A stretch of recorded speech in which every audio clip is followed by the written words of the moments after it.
Sanford Stadium, Athens, Georgia. 69th consecutive sellout crowd on hand, hoping their team will make a championship drive for their third straight national championship. Big test tonight against a very good Kentucky team.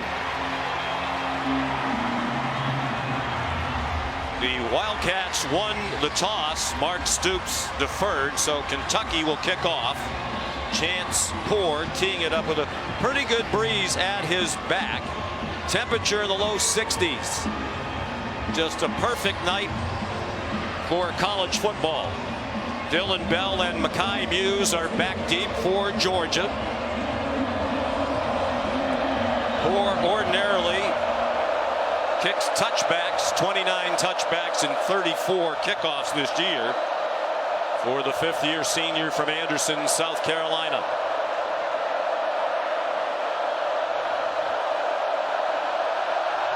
And we're underway. Muse will not try to run it out.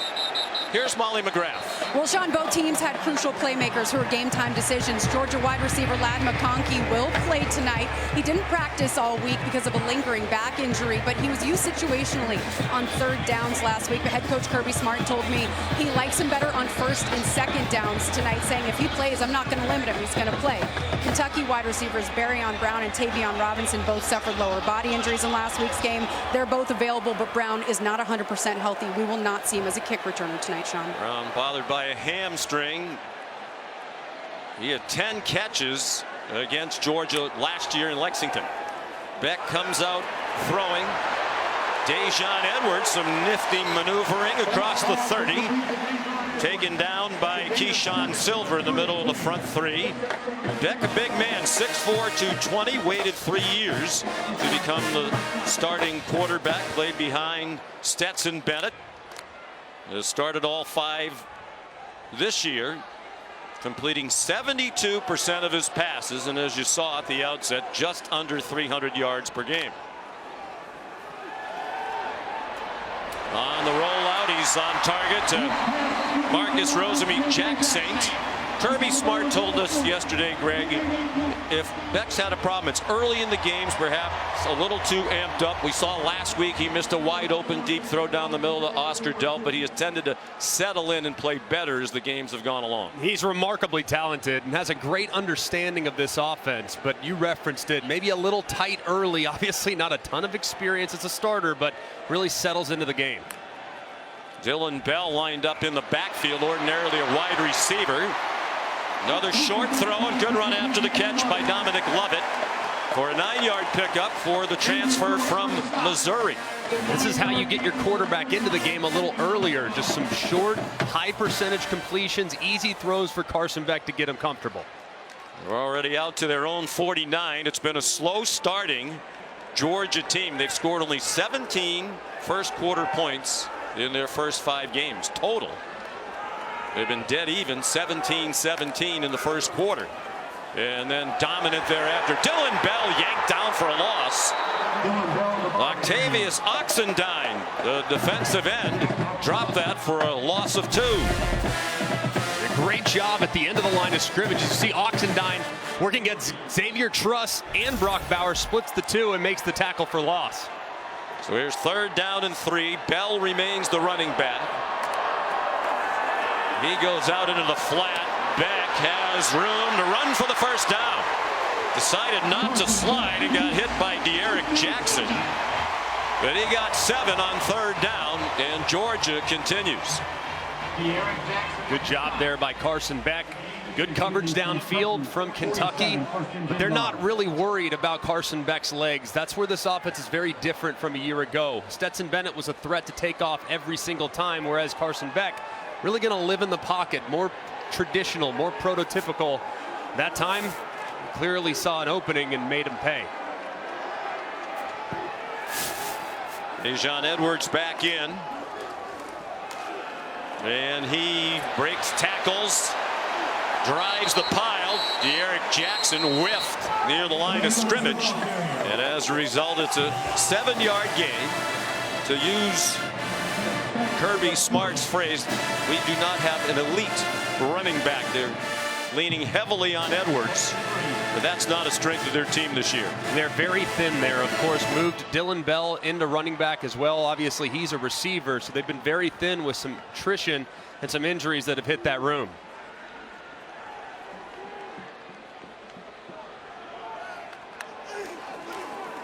Play action pass. Beck was looking deep, throws it deep.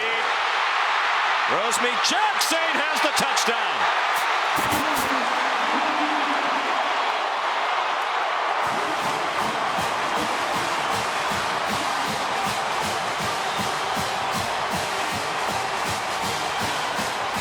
Well, that is not a slow start. This is the way you do it. You see Kentucky selling out against the run. Zion Childress sprints towards the line of scrimmage on the play action fake. And as a result, Carson Beck's able to drop it right over the top to Rosemary-Jackson in stride. What a start for the Georgia Bulldogs. Right down the field in 7 plays. Beck was 4 for 4 for 64 on the drive and the touchdown of 40 yards to the senior from Pompano Beach, Florida, Marcus Rosemary-Jackson, his 2nd touchdown of the year. The true freshman Peyton Woodring on for the extra point.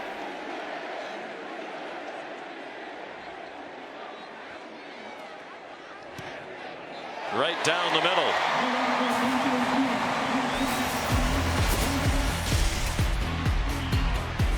Wide open was Rosemary-Jackson. 7-0 Georgia.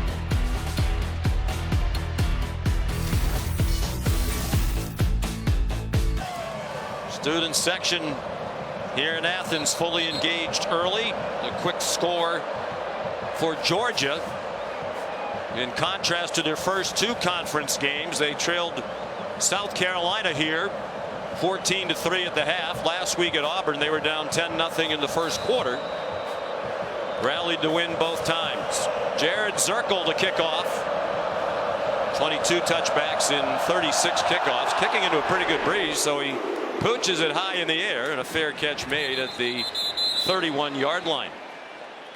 Smartly so by Isaiah Cummings.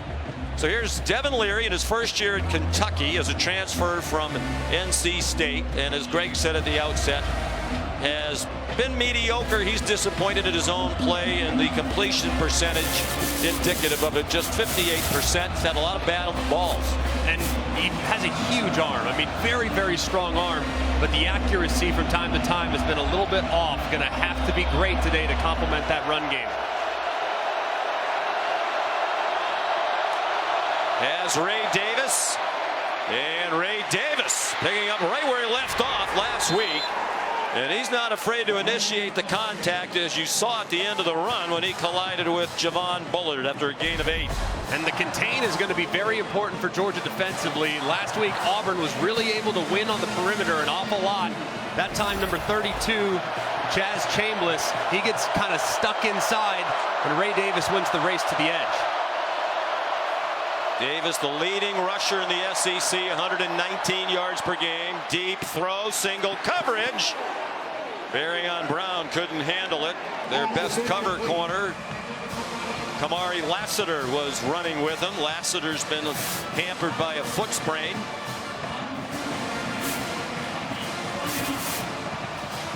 So here's 3rd down and 2. Liam Cohen, the offensive coordinator, said we have to be aggressive early. He thought 2 years ago when they played Georgia, he waited way too long to be aggressive and didn't give his offense its best chance. An early long bomb dialed up by the 37-year-old who's come back to Kentucky after a season back with the Los Angeles Rams. Plenty of time for Leary, and the catch by Tavion Robinson with just enough for the 1st down. And this ball is coming 100 miles an hour. And Tavion Robinson's a guy in this offense that really needs to start to come on. He's excellent after the catch. They clearly like him on 3rd down quite a bit. Dane Key's the guy they focus on in the red zone. Barryon Brown's the well-rounded #1 guy, but Tavion Robinson's a weapon with the ball in his hand, so he needs to get going in this ball game. His 173rd career catch, 16th among active FBS players. Davis the other way. First down across midfield. Jordan Dingle was a lead blocker and then some, and it's a much improved offensive line this year. And a great job here as you see the counter action. The right guard Jagger Burton out in front. His tight end Jordan Dingle there as well, pulling around, and Kentucky's run game picking up right where it left off last week against Florida. They dominated the Gators.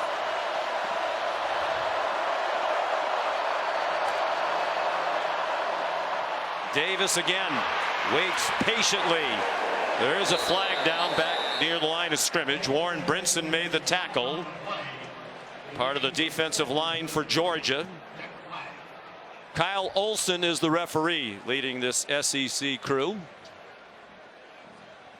Holding, offense, number 62.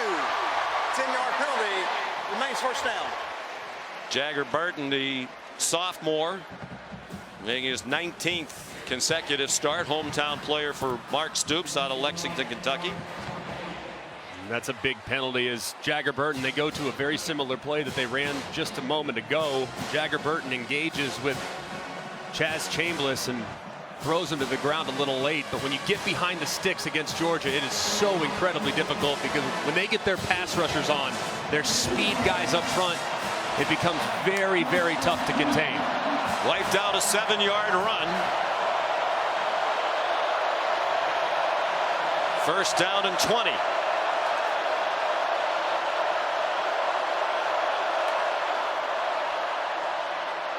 Leary given all kinds of time, trying to throw it to Davis on a wheel route, and it's out of bounds. He was well covered by Jamon Dumas Johnson, outstanding linebacker, one of the leaders of the defense. He was a Butkus Award finalist last year. He's terrific. Obviously, him and Smile Munden have played a lot of football together. Their communication is seamless, and they're the reason, in the absence of all the great players along the defensive line, why this defense is still capable of playing at a really high level. 2nd and 20. Kentucky trying to overcome the holding penalty. You saw the look on Mark Stoops' face. Don't think he liked that call. Davis stumbled ahead for 4. In his 11th year is Mark Stoops. Slowly built it up to the point now where they've played in 7 straight bowl games. He is the winningest coach in school history. Surpassed Bear Bryant's 60 wins. He's also the longest tenured coach in Kentucky football history. Kentucky, one of those rare teams that will huddle, and they play at the slowest pace in FBS football. They take that play clock down to the end just about every time. Again, plenty of time for Leary as a man wide open, and it's over the head of Tavion Robinson.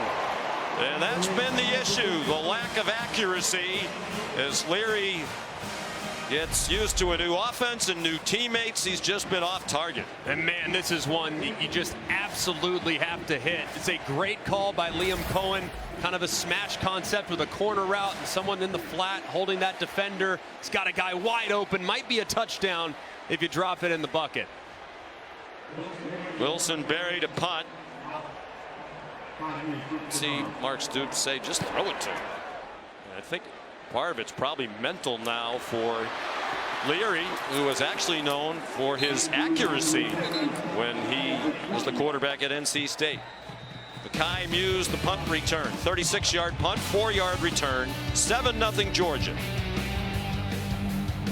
Yeah, absolute killer. As you could see, the right guard, Jagger Burton, as he engages with Chambliss, he throws him to the ground and kind of grabs that jersey with his right hand. It was completely unnecessary. It was an attitude play for sure. And you know that Mark Stoops has emphasized that all game long, but really completely unnecessary and stalled the drive. So Georgia leading 7-0, went easily down the field in 7 plays on their first possession. Carson Beck 4 for 4 and comes out firing again. Still perfect. First down. Ra Thomas the catch for a 12-yard gain. The transfer from Mississippi State, where he was the Bulldogs' leading receiver last year. And he's got a chance, I think, to really grow within this offense. He has great speed, really good down the field. Covered by Maxwell Hairston. Here's the first catch for Brock Bowers, the nation's leading tight end with 30 catches for 413 yards. All of those numbers lead all FBS tight ends. 157 yards receiving in the win at Auburn. He was huge down the stretch. What's so incredible is just how good he is once he receives the football. I mean, after the catch is where he goes from being an elite player to a crazy elite player, maybe the best in all of football. Scored the game-winning touchdown with under 3 minutes to go at Auburn last week. Beck over the middle. Oscar Delp, the number 2 tight end, about a yard short of the first down. It'll be 3rd down and 1.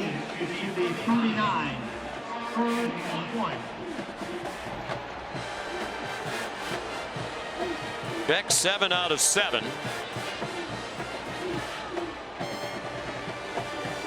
He closed the game last week in Auburn, bringing them back, completing 12 of his last 15 on their last 3 possessions for 201 yards, 3 straight touchdown drives for the come-from-behind win.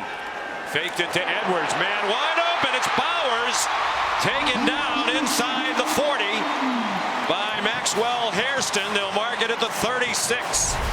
You can tell, obviously, Kirby Smart trusts his quarterback. You have short yardage situation. Kentucky completely selling out against the run. Brock Bowers slips into the secondary, and Beck hits his man in for another big conversion. Yeah, you can't lose sight of him. 25-yard gain. Brad White, the defensive coordinator for Kentucky, yesterday said he thinks Bowers is the best player in college football. And job 1 tonight is stopping him. They didn't that time. Here he comes again, a tight end screen. Good for 11 more. Mike Bobo. There's Brad White trying to stop Bowers. Mike Bobo, the offensive coordinator, constantly trying to come up with new ways to get the ball to Bowers. Yeah, they'll hand it to him even as a traditional running back. He's got 16 career carries and actually handed it to him last week on a little fullback dive. So just an incredibly versatile weapon. It's got to be so much fun for Mike Bobo to design plays to get him the ball. Bobo replaced Todd Monken, who left after last season to be the offensive coordinator for the Baltimore Ravens. Beck wide open in the flat. Edwards dives down. Looked to be just a little bit short of the line to gain, but they might have given him the bounce. And Beck just cannot miss. A lot of it, too, has to do with protection. I mean, if you look at just how much time he's had to operate, I mean, he's had a clean pocket. He's obviously getting the ball out really quickly, but this pass rush for Kentucky has to show up at some point or he'll pick you apart. 10 for 10 for 131. They're averaging more than 10 yards per play on their first 2 possessions. To the end zone, and it is incomplete. Ra Thomas went in the air, but couldn't get down in bounds. Really close. A great job by Thomas high pointing it. But look at that left foot. Looks like that foot actually lands in bounds as he was going to the ground. Take a look at that left foot. I agree. Secures the catch. Looks like that left foot is down. Might want to take another look at this. Yep. There's the left foot. They are going to stop it. The ruling on the field of an incomplete pass is under video review. And that left foot's down first before the right foot comes down out of bounds. Well, they take a look at it. We'll step aside. Stan Murray is the replay official tonight.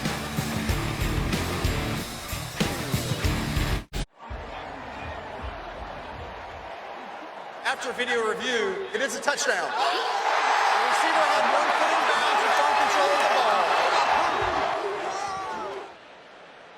So a touchdown, his first as a Georgia Bulldog, and celebration on the sideline. Ra Thomas and Mike Bobo making all the right calls.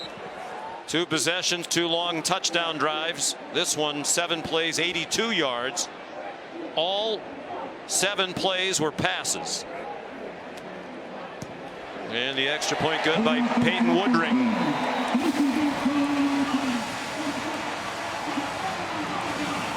Thomas, one of those transfers they brought over to bolster the receiving core.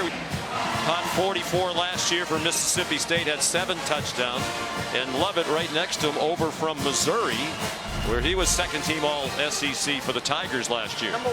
And this is just a tremendous throw as well. High, where only his receiver can go up and get it. Obviously, Thomas times his jump perfectly to high point it, and somehow miraculously gets that left foot down in bounds. Just a tremendous effort, and I don't think you could ask for a better start from what's been a very slow starting Georgia football team. For Kirby Smart, now in his 8th season as head coach at his alma mater, 86-15 is the record. His 85% winning percentage through 100 games, the best in the history of the Southeastern Conference among any coach, and they've had some of the great coaches of all time. Jared Zirkle kicks off, and it is mishandled by Anthony Brown-Stevens, and he goes out of the back of the end zone, and it's a touchback. The true freshman back there receiving the kickoff, and nearly a nightmare. Here's Matt Berry. Rolling on the field, it's a touchback. Okay, Sean McDonough, time now for the AT&T 5G studio update. Out to the desert, Colorado taking on Arizona State. Sun Devils up 7-0. Then Xavier Weaver punches it in.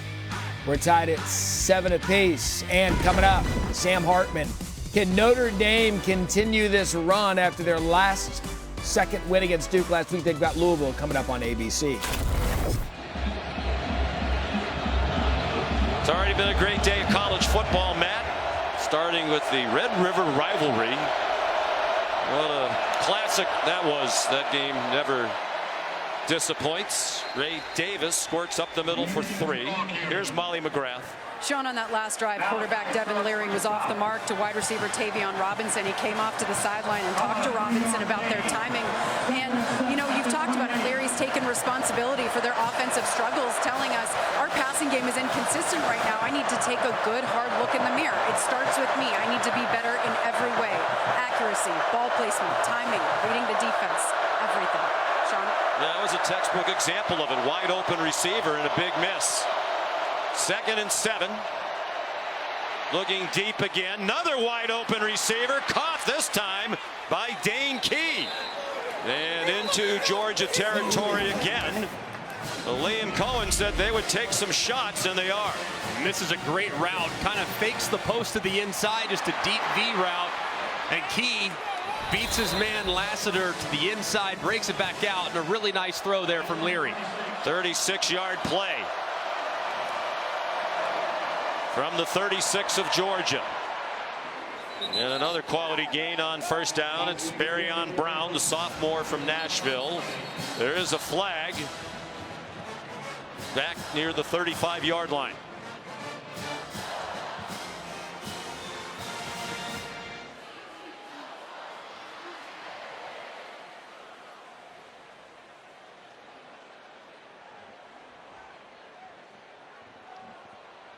Well, I think if you're Liam Cohen, this is a promising start. You know, they moved the ball in the first drive. The holding penalty hurt. They had a wide open receiver they missed. And here they are moving the ball well again. After the play, personal foul, unnecessary roughness, offense, number 62. 15-yard penalty, down counts. It'll be second down. No, it's Burton's holding penalty that hurt them on the first drive. And now another big penalty. You're not going to come in here and beat number 1 for the first time since 2007 if you keep doing this. And just really dumb penalty from Jagger Burton. I mean, after the play, the umpire's right there, basically body slams a Georgia defender.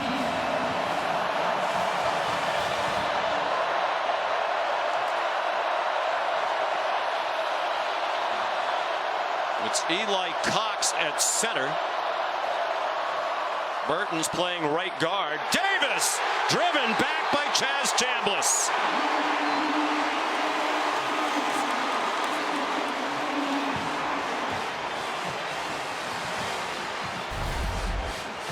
As you can see, just a great job at the front. They've run that play with some success already, but this time Chambliss plays it perfectly and makes the play behind the line of scrimmage. Chambliss, a first-year starter, was an important backup the last couple of years. Junior from Carrollton, Georgia. 2.5 to go, first quarter. And another penalty. Looked like it was the right tackle, Jeremy Flax.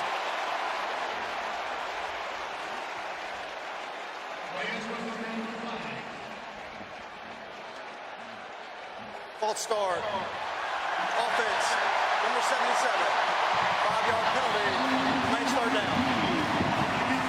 Let's go back to the personal foul. As you can see, guys on the ground, but watch Jagger Burton on the left side of your screen. Wow. He's going right down. The umpire's looking right at it. Just a completely ridiculous decision by him that has him staring at 3rd and 26.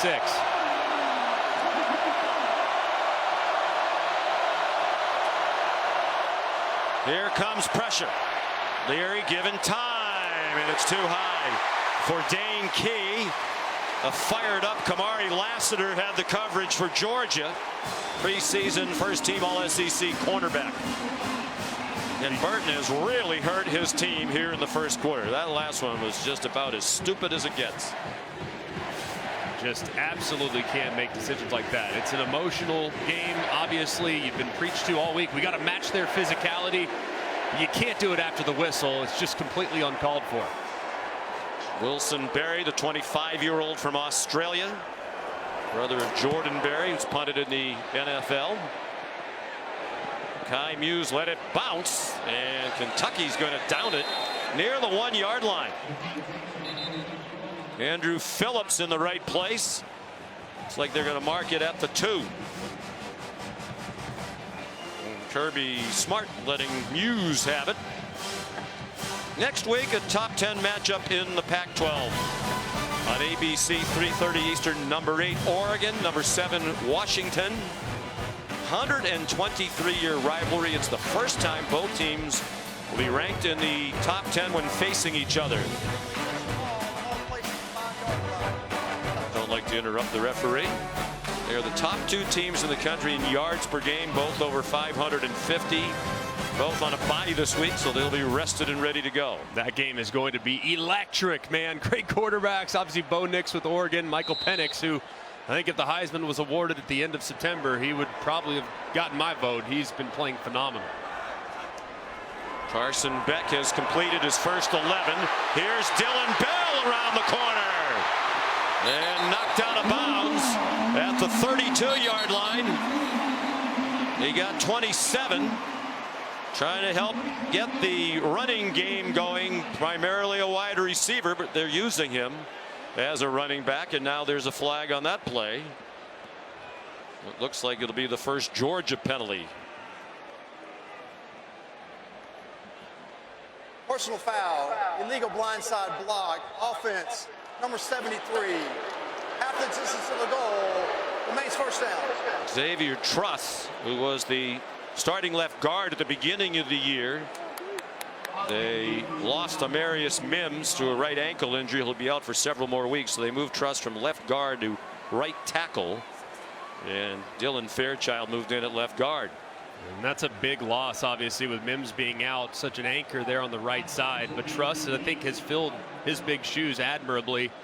The run game, for whatever reason, though, amongst the offensive line just has yet to really get going. Protection's been pretty good, but would love to see that group start to play with a little bit more in the run game to help out their young quarterback.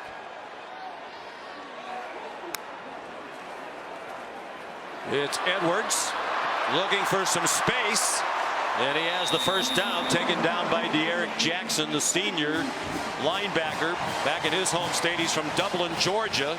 10 yards and another UGA first down. That right there was a great job by the Georgia offensive line. I mean, Xavier Truss making up for the mistake a moment ago.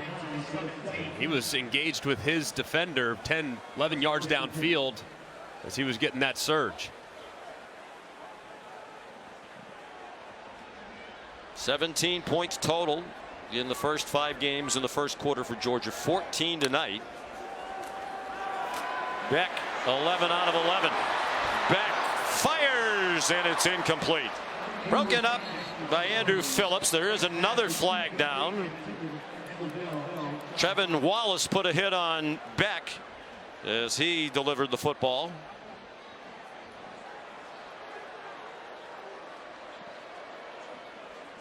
They're going to get Kendall Milton, who picked up the blitzing linebacker and grabbed the jersey. These officials are very conversational here in the first quarter. Holding. Offense. Number 2. Half the distance to the goal. Remains first down. This is a tough ask for Kendall Milton. He's working against J.J. Weaver, who obviously is an excellent pass rusher in his own right. He engages initially, but as Weaver and Beck both slide to the left, he hangs on just a little bit too long. But man, that's an impossible ask. You got a dynamic edge rusher working against your running back, and that edge rusher is going to win the battle 95% of the time.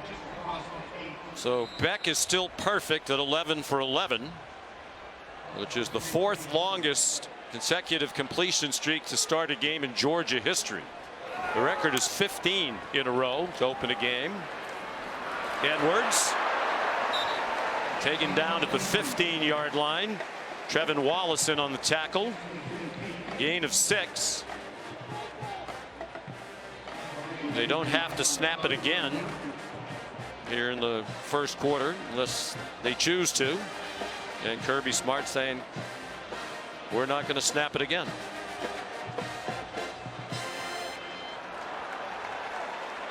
"183 yards of offense in the opening quarter for Georgia. Beck 11 for 11 for 146 and 2 touchdowns. A couple of costly penalties against Kentucky. The end of the first quarter, Georgia 14, Kentucky nothing.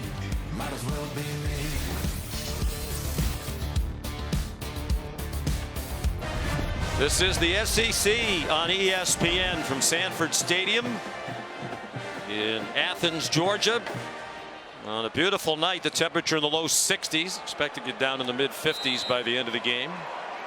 Sean McDonough, Greg McElroy, Molly McGrath. Our producer is Phil Dean and our director Scott Johnson. Outstanding first quarter on offense for Georgia. Carson Beck now 12 for 12. Short completion to Ra Thomas. A moment ago, Molly with Coach Dukes. Coach, Carson Beck is 11 for 11. How do you affect him? We're not affecting him very good, except for that last one there. We got some pressure on him finally and got a hold and got him in some negative yardage, but they're off to a fast start. How frustrating are those penalties? I mean, it's killing us. Our offense is, we're staying on track, and then we're getting our penalties. You can't do that. You can't come in here and get penalties like that. All right, thank you, Coach. Thank you. Last win for Kentucky against Georgia was in 2009. They've lost 13 straight. And that pass batted out of the air by Deion Walker. Kentucky players think it's a free ball. Here comes another flag as a Georgia player got knocked to the ground. Deion Walker dumped Cedric Van Pran. Well, he said the penalties are a killer, and they have been, and this might be another one.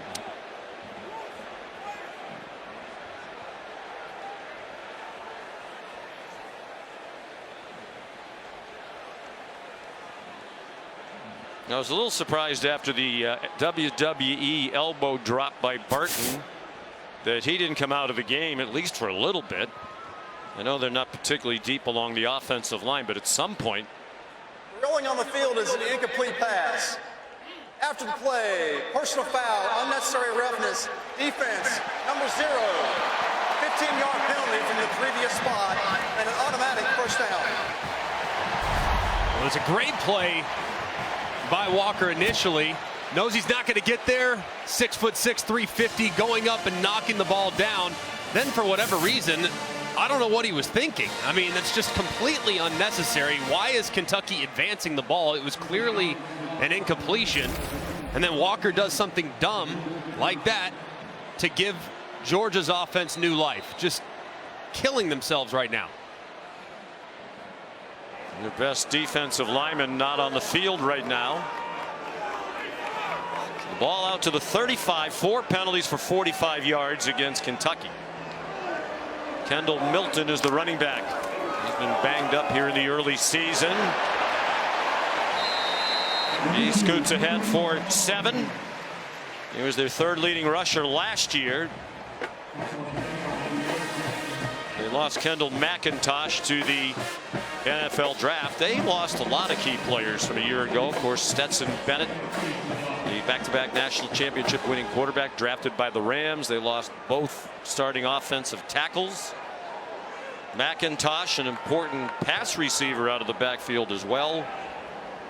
Darnell Washington, great number 2 tight end alongside Bowers, drafted in the 3rd round. Dominic Lovett. And they had very important receiver Adonai Mitchell transferred to Texas. Dominic Blaylock to Georgia Tech. Harris Jackson made the Tennessee Titans undrafted. That's a lot of talent to replace. Usually you focus on the defensive players they lose to the draft. But it's been a ton of turnover, obviously, and they really missed Darnell Washington, I think. Obviously 3rd round pick, but his physical build and just how imposing he was as a run blocker, that's the guy they might miss as much as anybody. He was a mammoth blocker and a good pass receiver. Back, fires downfield, and Arian Smith couldn't come up with it.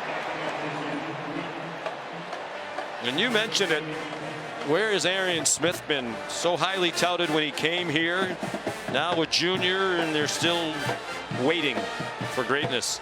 And it's in there. I mean, you've seen it in moments, but situations like that. I mean, it's obviously a well-thrown ball by Carson Beck. He's got to reel that in. I mean, he's got incredible speed, stuff that you just can't teach, but the inconsistencies have kind of plagued him, and that's why he's never really become the superstar at this point that we thought he might become. Milton looked like he might get dragged down to the line. Instead, he got ahead for 5. Senior from Fresno, California. I think maybe 4 down territory here if you're Kirby Smart. Going with quick tempo. 3rd down and 5. Movement along the line. Looks like it's going against Kentucky, and the ball is caught by Rosamie Jackson. Looked like Deion Walker was offside. And if the play stands, it's 30 yards and a Georgia 1st down. Rolling on the field, it's a completed catch.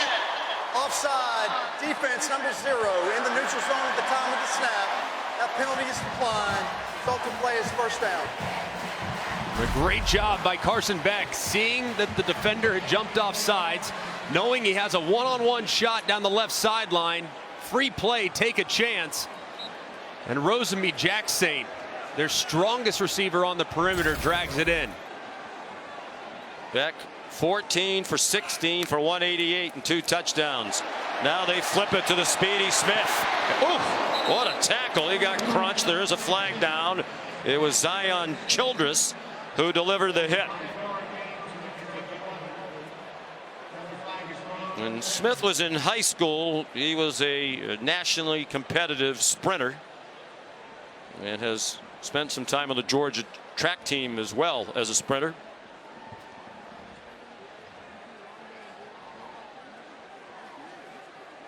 There are 2 fouls on the play, 1 by each team. Holding, offense, number 2. Offside, defense, number 90. Those fouls offset. 1st down.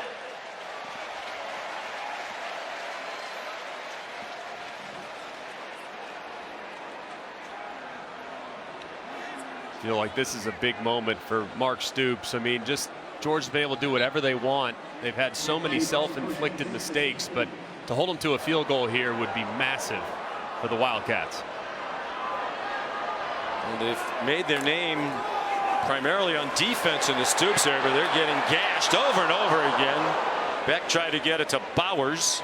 Childress had the coverage. We're the first bad decision by Carson Beck so far. At this part of the field, they always look towards Brock Bowers, and clearly Kentucky was aware of that as Childress was all over it, almost baited Carson Beck into throwing it right to him. We asked Beck yesterday about Brock Bowers. He said he's superhuman. He most and it's hard to argue is. when you watch them play. He can do everything, including block. You know, he's not just a pass receiving tight end. He is a spirited and effective blocker. Ladd McConkey the catch. Battling the back problems. He got 11 on that catch for a first down. And just soft coverage on the outside by Maxwell Hairston, and they're going to take those hitches all day long. I understand why they'd be soft too. This part of the field, they had just thrown one on the second touchdown. Played only 24 snaps, but 3 of those 4 catches last week at Auburn were on third down and good for first down conversions. Very important player on third down. Wide open Oscar Delp for the Georgia touchdown.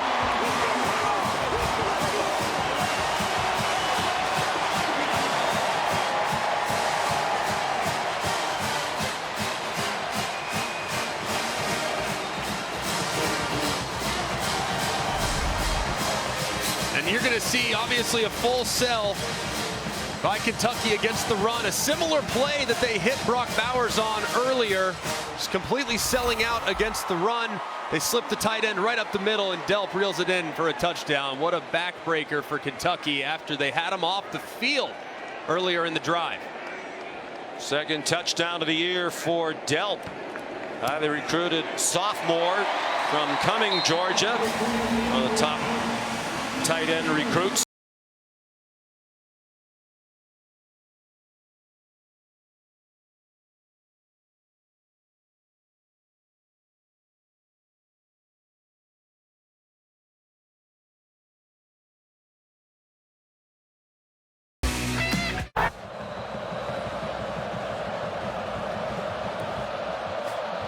Louisville unbeaten. Notre Dame still number 10 in the country after the excruciating loss to Ohio State. Kickoff is a touchback. Here are the college football rankings brought to you by Goodyear. There is Notre Dame at number 10. Michigan playing tonight and leading at Minnesota 10-0, and a huge win for Oklahoma. 6-7 a year ago in the first season under Brent Venables. What a performance today in a wild back and forth game. Just an incredible game, and I think Oklahoma has grown so tremendously from year 1 to year 2. Obviously knocking off Texas, who's as complete as anybody from a roster standpoint. That was a massive win for Brent Venables, but I can't say it's shocking with how much progress they've shown. They marched down the field in the final 2 minutes without a timeout to score the winning touchdown. Ray Davis, another beautifully designed and executed play, good for 11. Smile Munden made the tackle.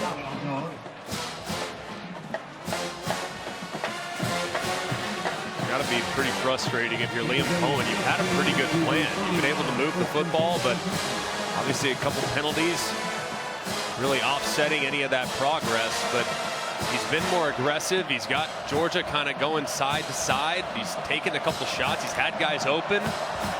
Yeah, they're moving the ball. I mean, they've only run 14 plays, but they're averaging 5.7 yards per play. And the line is protecting Larry well. He's on target again for a first down to midfield to Dane Key. 16 more. Malachi Starks made the tackle. And a great job up front. I mean, tremendous protection allows Devin Leary to kind of stand back there and survey, and he throws a strike. You see the velocity perfectly placed there to his big body receiver, Dane Key. Well, he had a terrific year 2 years ago at NC State, did Devin Leary. 35 touchdown passes for the Wolfpack and only 5 interceptions. As a result of that, prior to last season, he was the ACC preseason player of the year. Tore a pec last year, needed surgery, and he hasn't been the same guy here. He got hit as he threw that one, and it still was almost caught. by Demi Sumo Karnbe. There is a flag down. Words that we have spoken a few times already tonight.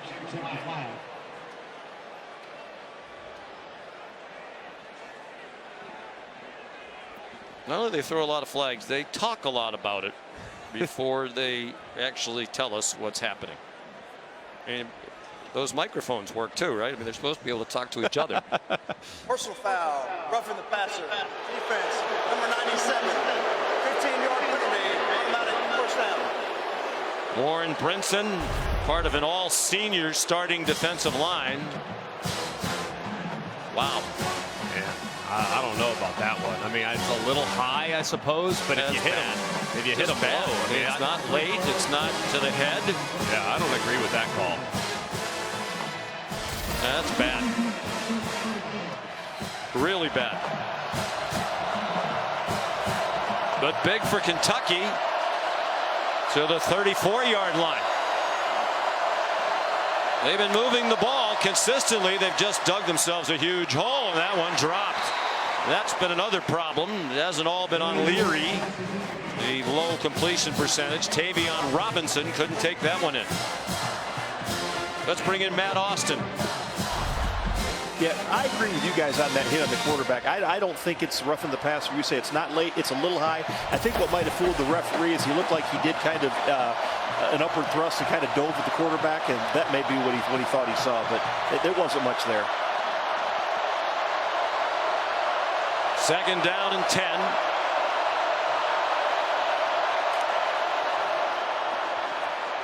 Davis juggled the ball for a moment after taking the handoff. Jamon Dumas-Johnson made the tackle, a gain of 2. Yeah, that was wild. Good call, too, because he does kind of juggle it as he's trying to secure it and get it to his left hand, his outside arm. Ball kind of pops up, and fortunate that thing didn't get away. Davis on his 3rd college team, started his career at Temple, 2 years there, 2 at Vanderbilt. And now a very productive first year at Kentucky. Will he get the ball on 3rd and 8? Georgia brings pressure. Davis stays in to help pick it up. That ball is incomplete. Intended for Barrion Brown. Dalen Everett, who gets most of the action at the corner opposite Lassiter, had the coverage. And help from Javon Bullard. Probably thinking 4-down territory here, too. Don't blame Leary for taking the shot one-on-one down the field, but would love to make this 4th down a little more manageable. But clearly Mark Stoops sensing that they got to score a touchdown in order to stay in this ball game.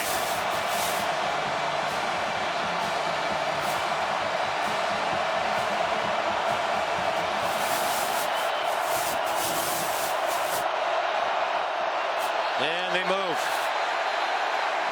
Again at the right end of the line. It might have been Flax for the 2nd time.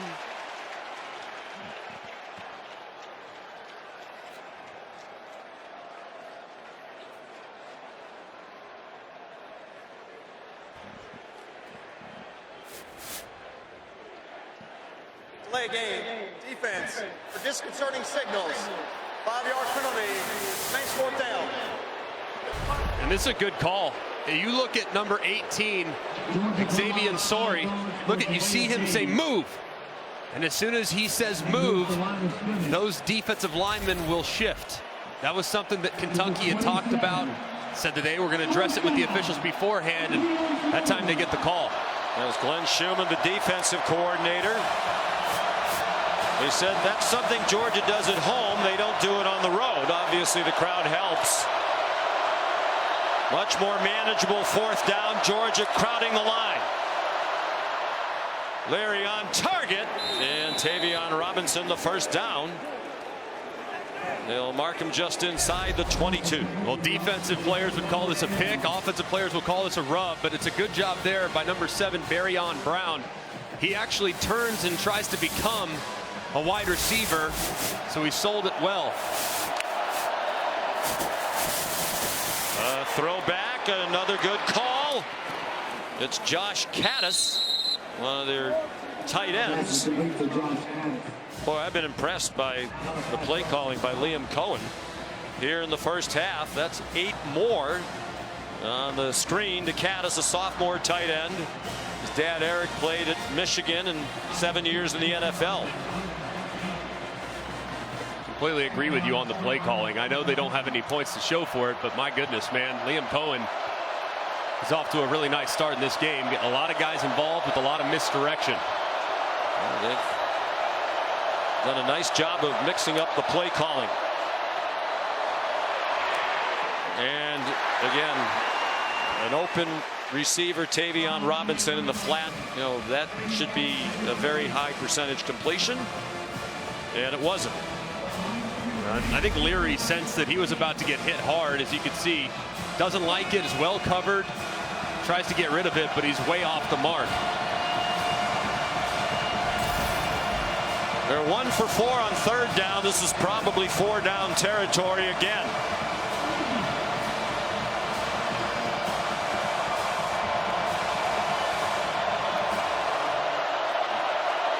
Out of the pistol. Davis, lots of running room, and a first down inside the 5.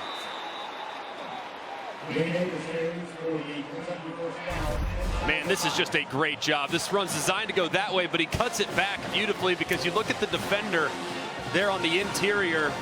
It appears to be Warren Brinson, number 97, crosses face of that guard.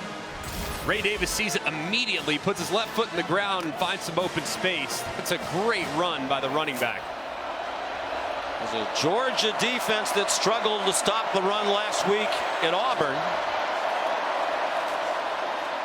Off the play fake, Leary, corner of the end zone, and it is caught by Josh Caddis for a Kentucky touchdown.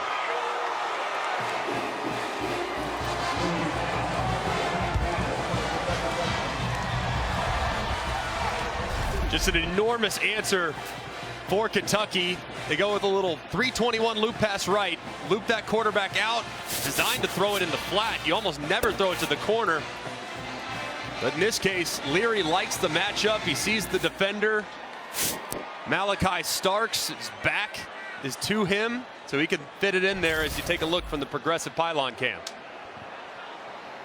They marched 75 yards in 10 plays, and Alex Rayner the extra point. Caddis, a sophomore from Cincinnati out of Moeller, his second career touchdown, both this season, the other against Akron. They've moved the ball well. Will they be able to stop Georgia tonight? On 3rd and 1, full sellout against the run, drifts away from the pressure and hits Brock Bowers for a nice conversion. How about the decision making on the RPO? He has freedom to take the one-on-one if he wants it. He gets it. He throws it exactly where you have to throw it, down on the goal line fade, high where his receiver can time the jump and reel it in. They are rolling offensively, almost entirely due to the incredible start by Carson Beck. 16 out of 19 for 204 and 3 touchdowns. Little squib kick by Kentucky and handled on a fair catch. Here's Matt Berry. Gentlemen, allow me to present you our multi-view quad box on what's going on in prime time. Louisville up on Notre Dame, ABC. Ole Miss up on Arkansas, SEC Network. And Miami wearing questionable All Blacks against Georgia Tech on ACC Network. Hey, I kind of like when teams wear their own colors. Right? It does help, doesn't it? It's usually real helpful to identify. Cash Jones in at running back now for Georgia. This is their best starting field position. 3 possessions, 3 drives, 75, 82, and 95. And here they come again. Brock Bowers. How did he get so wide open? Brad White said yesterday, job one is stopping him. This one goes for 59. Yeah, just a complete bust in the secondary there by Kentucky. Brock Bowers, as a result, very traditional alignment. It's not like they hit him. He is wide open. Timeout on the field for a player injury. And as you can see, him after the catch, man, he makes the first defender miss more often than not. Well, he runs a 4.5 at 240 pounds. It was 49 yards on the play, 28 after the catch.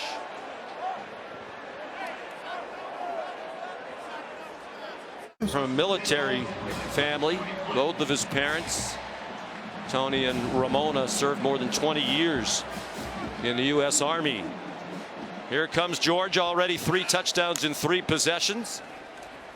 Back at the Kentucky 21 to the end zone and incomplete for Ra Thomas, with Andrew Phillips in coverage. Coming into the game, I mean, you really thought that Kentucky's secondary would be good enough to be able to handle this group. They're excellent at corner, both Andrew Phillips and Maxwell Hairston. They have 3 safeties. Now that Geiger's out, they'll roll with 2, but it's a really good secondary, and they're certainly not looking like it tonight against a really potent passing attack. As you see, Brad White does a tremendous job as the defensive coordinator.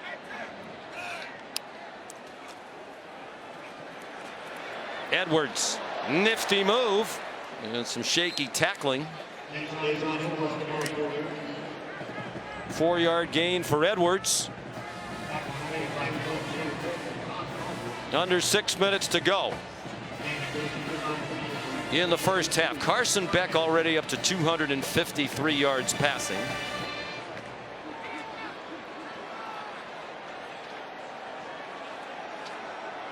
That average is going up 300 plus in each of the previous 2 games, and he's going to shatter that tonight, perhaps past his career high of 338 a couple of weeks ago against UAB. Looking for his 4th touchdown pass to the half. Oh my goodness, take Bauer's scholarship away. He couldn't haul it in the corner of the end zone with Alex Afari in coverage. I mean, it's just a little stutter go. A tight end running a stutter go is ridiculous, but man, I mean, he's human.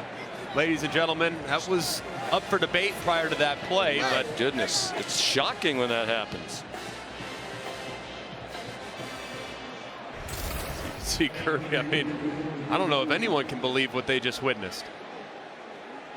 There's Peyton Woodring, the freshman from Lafayette, Louisiana, the top-ranked kicker in high school football last year. Beck is the holder, and that 36-yarder is good.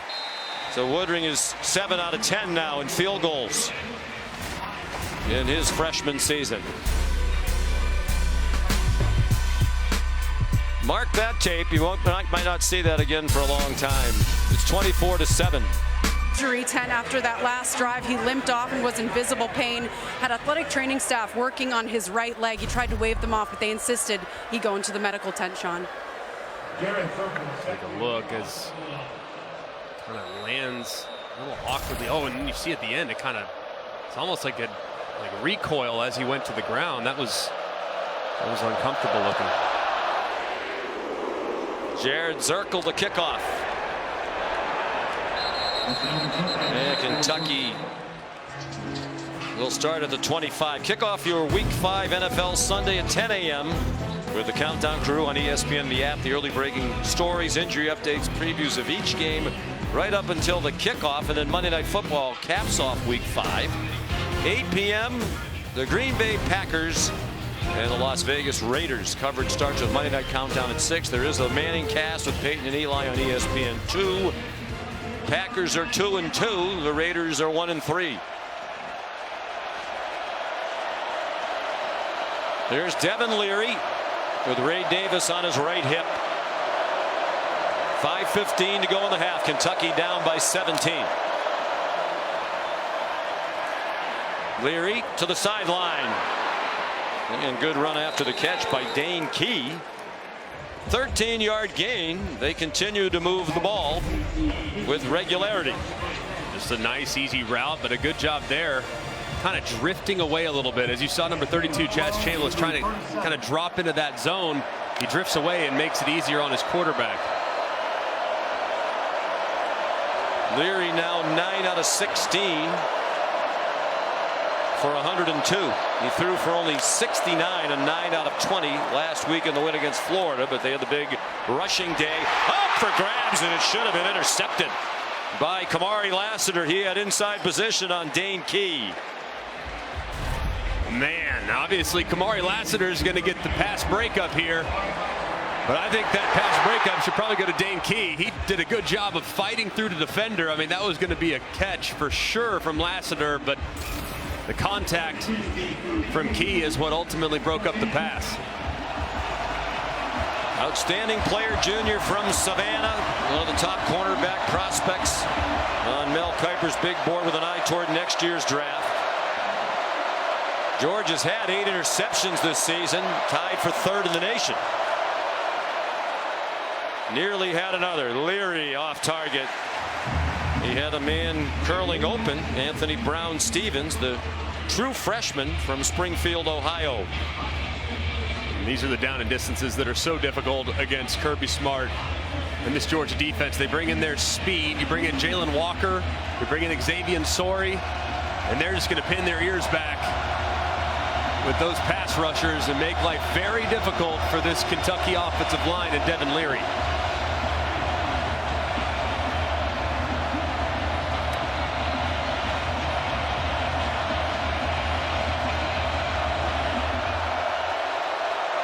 Play clock at 2.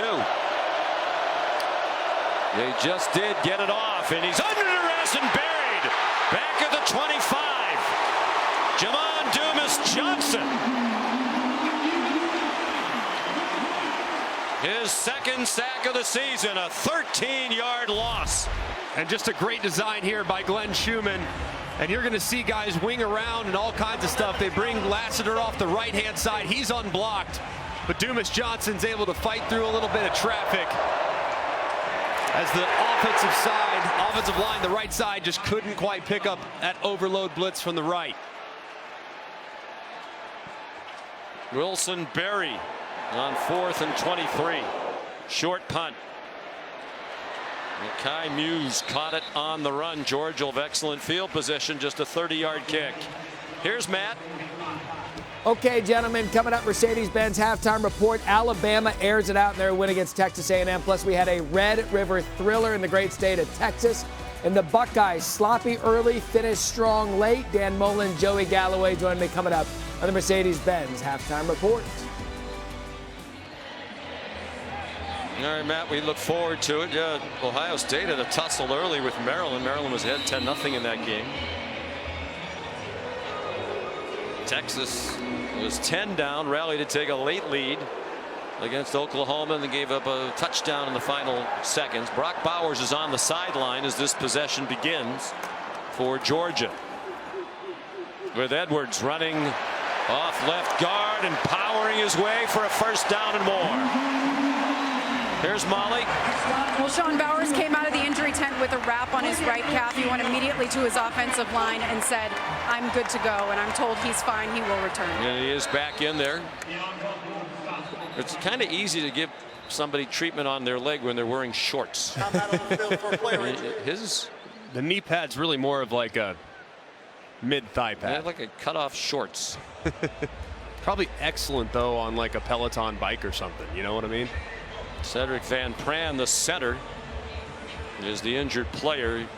He's a stalwart. 36 consecutive starts, most on the Georgia team.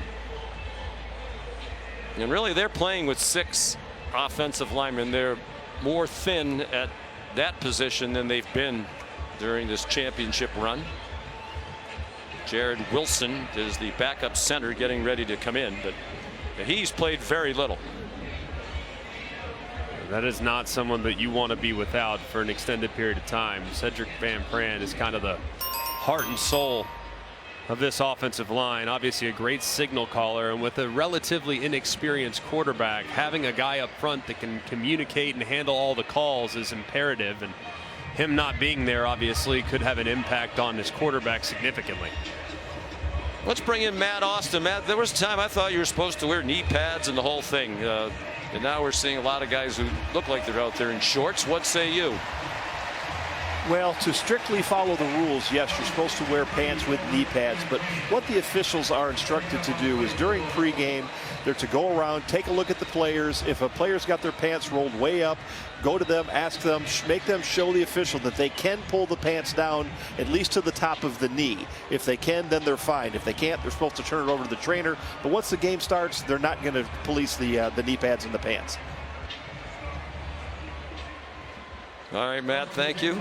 No fashion police between the hedges here tonight.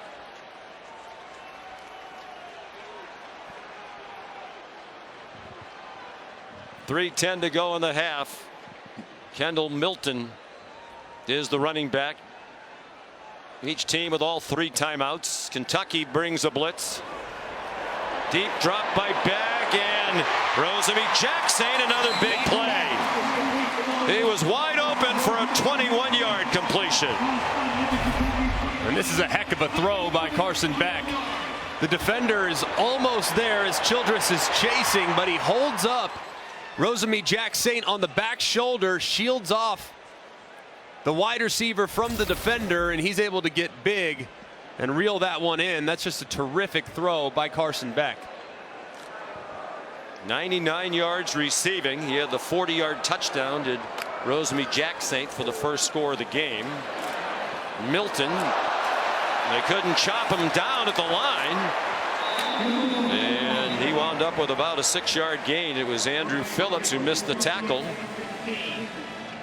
Now, if I were Kentucky, Greg, I would be calling timeouts. But you've moved the ball. You would like to get the ball back before the end of the half. And you're already down 3 scores. And they get the ball, obviously, coming out at halftime as well. So possibility to go 2 for 1. I don't know if I would be calling timeout just this early, just yet. But probably when you get around the 90-second mark. Well, why not? Because they're looking like they're probably going to get another first down right here. Well, but Georgia has all 3 of their timeouts. They have all kinds of time, and they're on the 15-yard line. Time is no problem for them with an eye towards scoring again. If anything, they'd probably like to take as much time off as they can and then score. Bowers for 10 yards. Now I would start thinking about calling timeout if I were Kentucky. And you see Kirby pointing at the clock as if to say, hey, use some time. This is one right here. If I'm Kentucky, I'm definitely calling timeout. I mean, you preserve and maybe your defense holds. I don't understand this. When you're down 17 points, you need as many possessions as you can get. You've moved the ball when you've had it.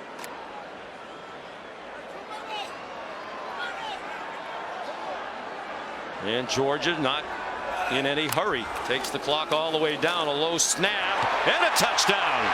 Kendall Milton. And it's 30-7 Georgia.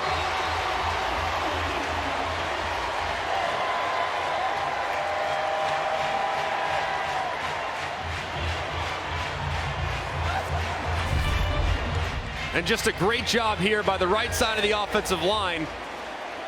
As you can see on the right side, Xavier Truss just securing the edge and kind of hooking the defender inside, as Khalil Sanders has no chance with that type of leverage, and Milton finds Pater.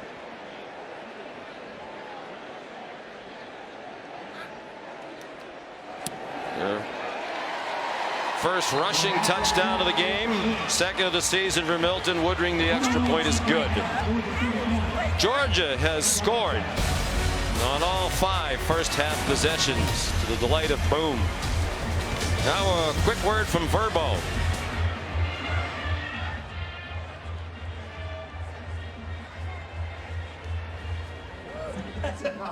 A place to reunite with your actual family of 5 and your chosen family of 105,213. Verbo. Football away, baby. They're having a good time on that Georgia sideline, and why not? Very impressive performance. I mentioned Greg Kirby Smart told us yesterday, usually I feel like I know more about my team 5 games into the season. I'm still learning as we go. I think he has to be very pleased with what he's learning about his team tonight. Yeah, he's got to be thrilled. I mean, they've found out pretty quickly that they're going to be a great passing football team. I mean, Carson Beck, unproven coming into this year, but he is the backbone of what they're doing offensively. They clearly have elite weapons, and their defense is holding up pretty well tonight. Jared Zirkle's kickoff will be a touchback, and of course they've been helped from the very beginning by a lot of Kentucky mistakes. Yeah, huge mistakes. Jagger Burton been one of the guys that has stalled a couple drives there. He gets called for the hold, gets it behind the sticks. This play was just inexcusable. I mean, late and decide to take a shot on it. Obviously, the umpire sees it clearly, and then a little bit later on, it's third down, you're off the field, you knock the ball down, then you decide to take a shot at Cedric Van Pran by Deion Walker. Just really bad mistakes tonight have really killed Kentucky, and it's, if you give extra life to the Georgia Bulldogs, you don't stand a chance. And they've moved in spurts, but again, they've been hurt by the inconsistent accuracy of Leary. He's made some nice throws as he did on the touchdown, but he's also missed some wide open receivers that would have been big plays. Davis stopped for a 2-yard gain. I mean, they're trying to hurry up. They have all 3 of their timeouts. The pressure picked up, and the ball is incomplete. It hit Barryon Brown with Kamari Lassiter running in coverage. Yeah, now you start to think too. I mean, Georgia could start thinking about some timeouts, maybe steal a field goal before the half. Obviously going to be field position dependent on whether or not, but given how well Carson Beck's played and how much of a struggle it's been for Kentucky in the secondary, this might be an opportunity for Kirby Smart to start to get aggressive if they're able to Yeah, stop you saw one of the assistant coaches whispering to Kirby Smart. It was probably the idea of a timeout if they stop this play.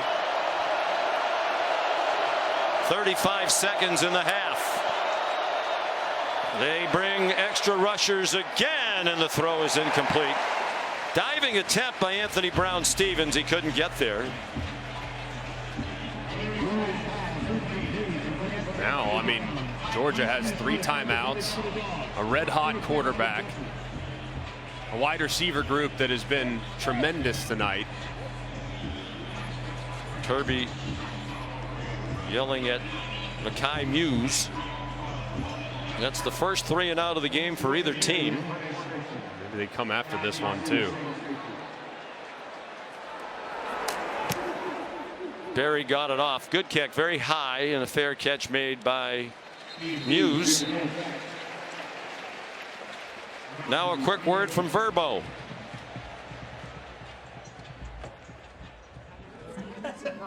A place to reunite with your actual family of 5 and your chosen family of 105,213. Verbo. Football away, baby. Football away indeed. Georgia looking for its 23rd straight win. And Carson Beck, 284 yards passing, the most in a half by a Georgia quarterback in the last 20 seasons, and they've had some big numbers put up over the last 2 decades. Let's see if they get aggressive. You would think they would, with as well as they've moved it. There was some movement, but no flags. They are going deep into single coverage and incomplete. Intended for Ra Thomas, and here come the flags. Jordan Robinson had the coverage.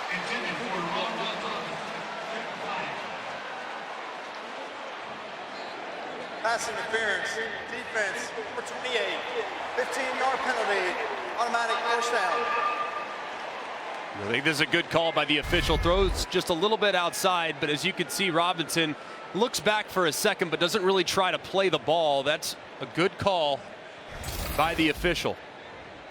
Robinson's really been their 3rd corner, playing behind Hairston and Phillips, transfer from Division II Livingstone College in Salisbury, North Carolina. So the ball moved to the 47 of Kentucky. Still 17 seconds and all 3 timeouts. They check it down to Edwards, and that should be in field goal range after an 11-yard gain. They stop the clock, does Georgia, with 10 seconds to go and now 2 timeouts left. Timeout, Georgia, their first of the half. 30 seconds in length. We talked to Carson Beck yesterday. You know, he was very highly recruited coming out of Jacksonville, Florida. He grew up idolizing our friend and colleague Tim Tebow. And, you know, we talked about, you know, in this day and age, sticking around for 3 years waiting to play. is a long time. Why did you stay? I want to win. Right. I want to win. And 2 years at Georgia is better than 4 years somewhere else. I think he's recognizing now. You can just see, even though he hasn't started a lot of games, you just see the talent level, though. I mean, the guy has tremendous arm talent, and he makes great decisions. I mean, I came under some heat for whatever reason because the deep ball hasn't really been there with the same level of consistency that I think a lot of Georgia fans would have liked. But in order to really be able to create big plays in the passing game downfield, you got to have a great run game. Because I don't think they have to worry about the deep ball accuracy after what we've seen tonight. It's there, that's for sure. He's got big time ability, but here an opportunity. If I'm Kentucky, they're already in field goal range. I'm blitzing big time here to try and knock him out of field goal range. So let's see if they decide to do that and if Carson Beck can process it quickly. Woodring's long is 38, but in high school he made a 60-yard field goal and a couple of more than 50 last year. This will get him closer to the 24-yard line. Edwards, a 12-yard gain. Timeout, Georgia. Their second timeout of the half. And that's textbook 30 seconds in length. time management and execution. Beck up to 307 yards in the half. He is just picking them apart, man. I mean, great understanding, nothing there downfield. Take a quick glance, you got your outlet. Getting through his progression really quickly as he talks to his backup center there. Yeah, he might not always be a part of the field goal unit. Perhaps you just congratulate him for the nice job he did on that drive coming in for Van Pran. So the career long is 38. He's only tried one so far in college of more than 40. And he missed a 43-yarder here against South Carolina. So this would be a career long of 42. If we can knock this one through, likely to end the half. William Mote is the veteran snapper and Beck the holder.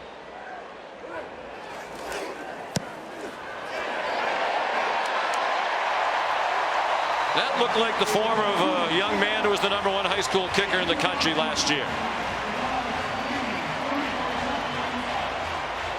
What a half for Georgia. Couple of field goals by Woodring, 3 touchdown passes by Beck. They had 6 possessions. They scored on all of them. An undefeated Kentucky. But a lot of game of the week in the SEC on ESPN from Sanford Stadium in Athens, Georgia.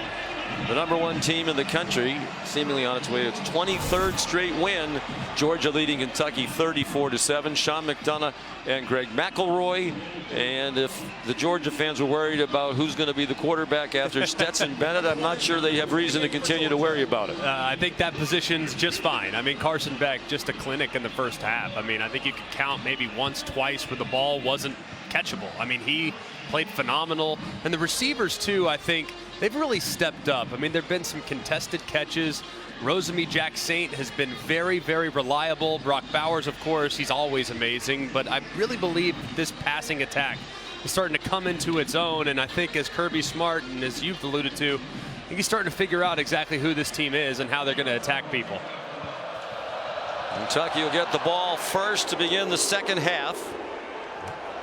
They'll be very disappointed with the way that first half transpired. Their own worst enemy early with some key penalties. Again, sporadic accuracy from Devin Leary, just 9 out of 20 in that first half, despite the fact he had a lot of people open. Mark Stoops saying tonight was an opportunity for a giant step forward for their program. It's really the next thing for them to do under Stoops. Get that signature win. Yep. But if you play like this on the road against a team like this, it's not going to happen. They've been their own worst enemy. I mean, just shooting themselves in the foot time and time again throughout that first 30 minutes. That's massive, obviously, and knowing that he didn't look like there was anything too significant. That's massive, obviously, and knowing that he didn't look like there was anything too significant as he came off the field a little earlier in the game, but just such a veteran presence there in the middle. After having already lost Mims earlier in the year, having that guy that's been around for a while there in the middle certainly helps your young quarterback. Dylan Fairchild, Tate Ratledge, the guards. They didn't have a great day at Auburn. On target, first down.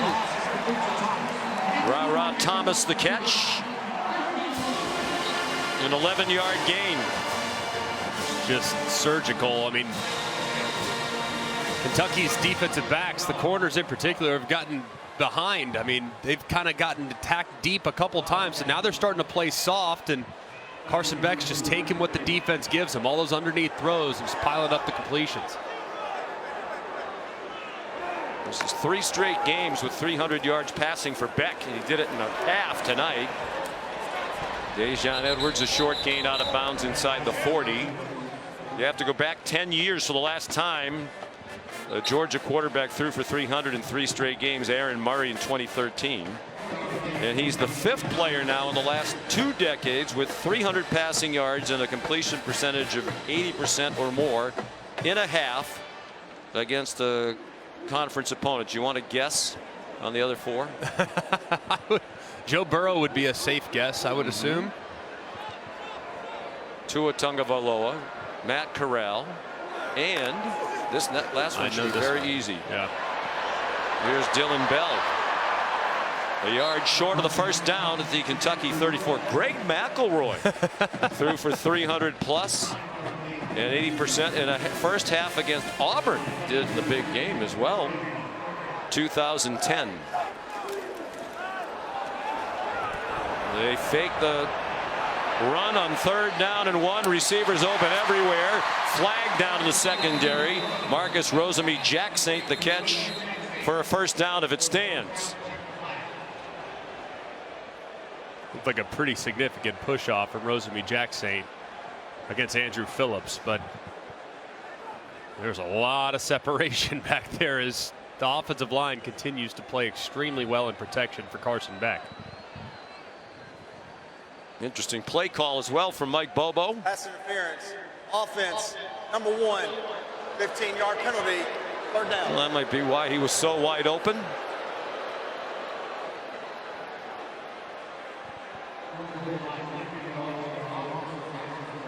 They had success, obviously, 3rd and 1 on a heavy play action earlier in the game and tried to go back to the well, and this time it wasn't to be. Takes down a 17-yard gain. Beck 24 out of 29 for 327, 3 touchdowns and no interceptions.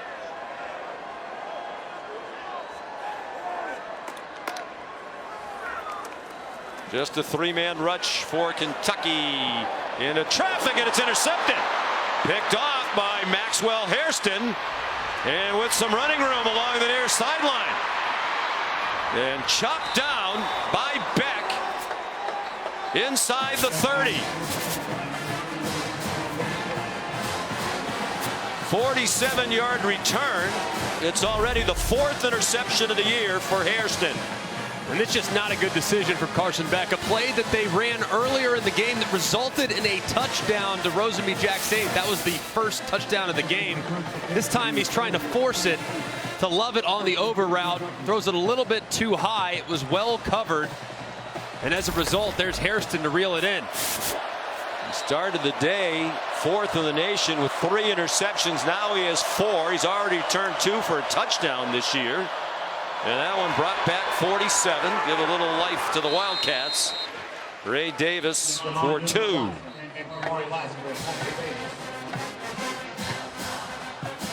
Davis, a transfer from Vanderbilt. He was in the transfer portal. He and Devin Leary had a mutual friend who connected the two. Devin Leary visited Kentucky, loved it. And he called Ray Davis and said, "Why don't you come with me?" And they both committed on the same day. Leary said Liam Cohen said the fact that Leary was the quarterback was another reason why he wanted to come back to Kentucky. Wide open Davis. First down inside the 10. Touchdown Kentucky. Another great call by Liam Cohen and well executed by the Cats. 26 yards. And that is Davis's 4th receiving touchdown of the season. He can hurt you in the pass game as well. And a great job, too, by Devin Leary. As you see those 2 Georgia defenders that are approaching, he has to kind of navigate between 2 defenders to make that throw. It seems easy, but it's actually quite difficult. He did so beautifully, and Ray Davis did the rest. What a tremendous play there for the Wildcat offense. They're going for 2. They put the ball on the left hash mark. Michael Williams came on late for Georgia, but they're lined up. Davis, the running back, on the right hip of Leary. They direct snap it to Davis. Trying to surge toward the end zone. He got stacked up well short. Ray Davis, the 2-point conversion failed. 2:34. Well, the interception.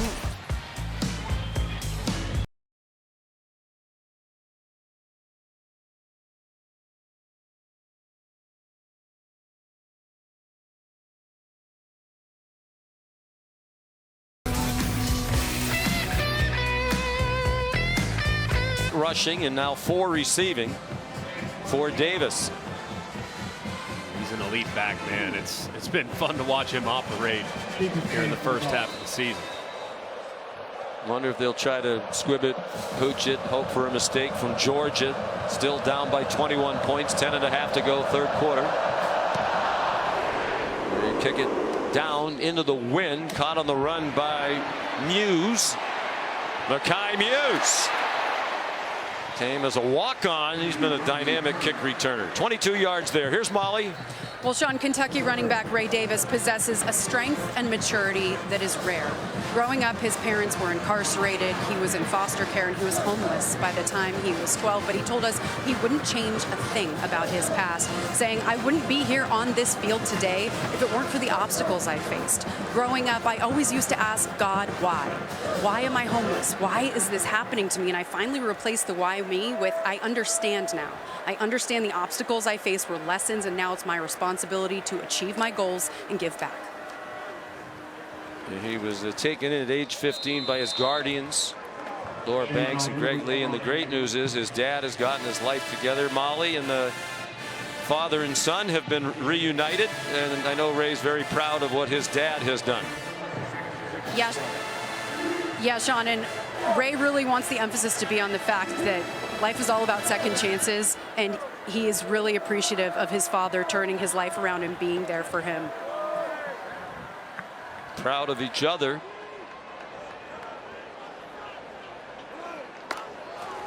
Carson Beck hands it off. Edwards powers for the first down.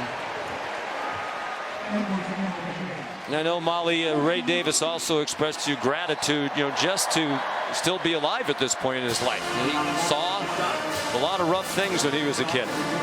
Yeah, Sean, a lot of people in college football talk about making it, but for Ray Davis, it was something else entirely. Edwards brings the crowd to life with that spin move.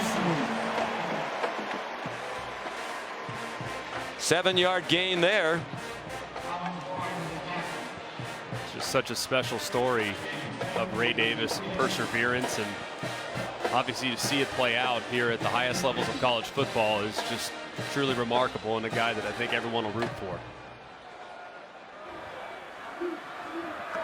2nd down and 3.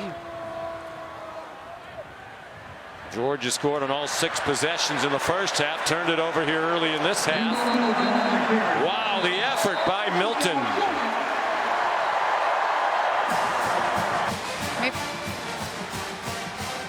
Molly? Yeah, Sean, we talk about making it in terms of Ray Davis. He said not a lot of people where I come from have made it. And when I say made it, I mean just made it to the age of 18. To be able to make it off of the streets, achieve the simplest thing in life, which is just living. A lot of my closest friends are no longer alive or are incarcerated. I'm doing this for them. I don't want to take a moment of this for granted. And you can see his passion translates to the football field as well. There have been some great stories written about him in recent weeks with his success. Milton, the ball carrier. Again, I would encourage people to go find them. And he went through an extraordinary amount. We've just kind of scratched the surface. He came east to go to prep school, got an opportunity to start his college career at Temple. Now he has a degree from Vanderbilt. And I think he's on his way to the NFL, don't you? No, there's no doubt about it. He'll be playing on Sundays and probably be paid quite handsomely to do so. He's an excellent back. Milton stopped short of the first down by De'Eric Jackson. More than midway through the third quarter now.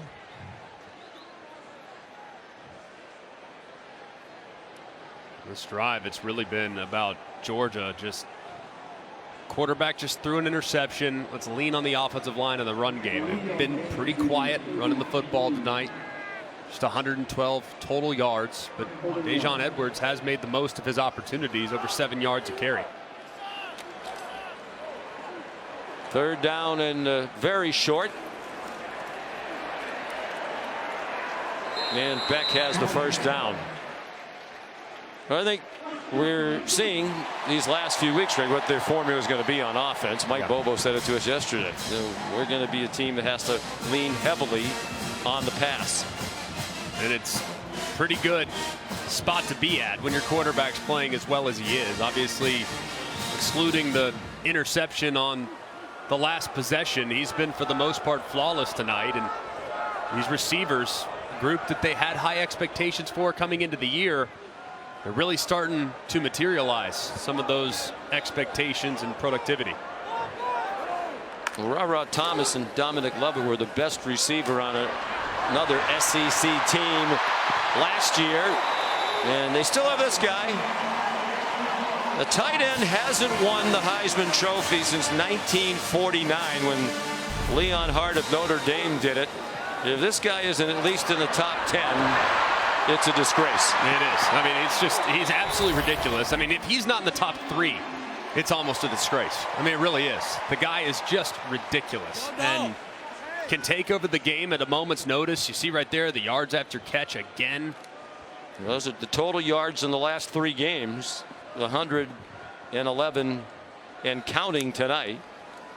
10th career 100-yard receiving game. He's a junior from beautiful Napa, California. Dylan Bell made something out of nothing. Jordan Lovett finally knocked him out of bounds. Time-consuming drive with a 3-touchdown lead. They've had the ball for more than 5 minutes. They're about to run their 10th play. And this is kind of the offense that I think a lot of people for Georgia might have anticipated. Hey, just lean on you, big-bodied offensive line. Be able to mix run pass, but man, they are such a force with Carson Beck throwing the football that they're not going to abandon doing what they do well, but they still have this in their arsenal. Runner stepping out of bounds.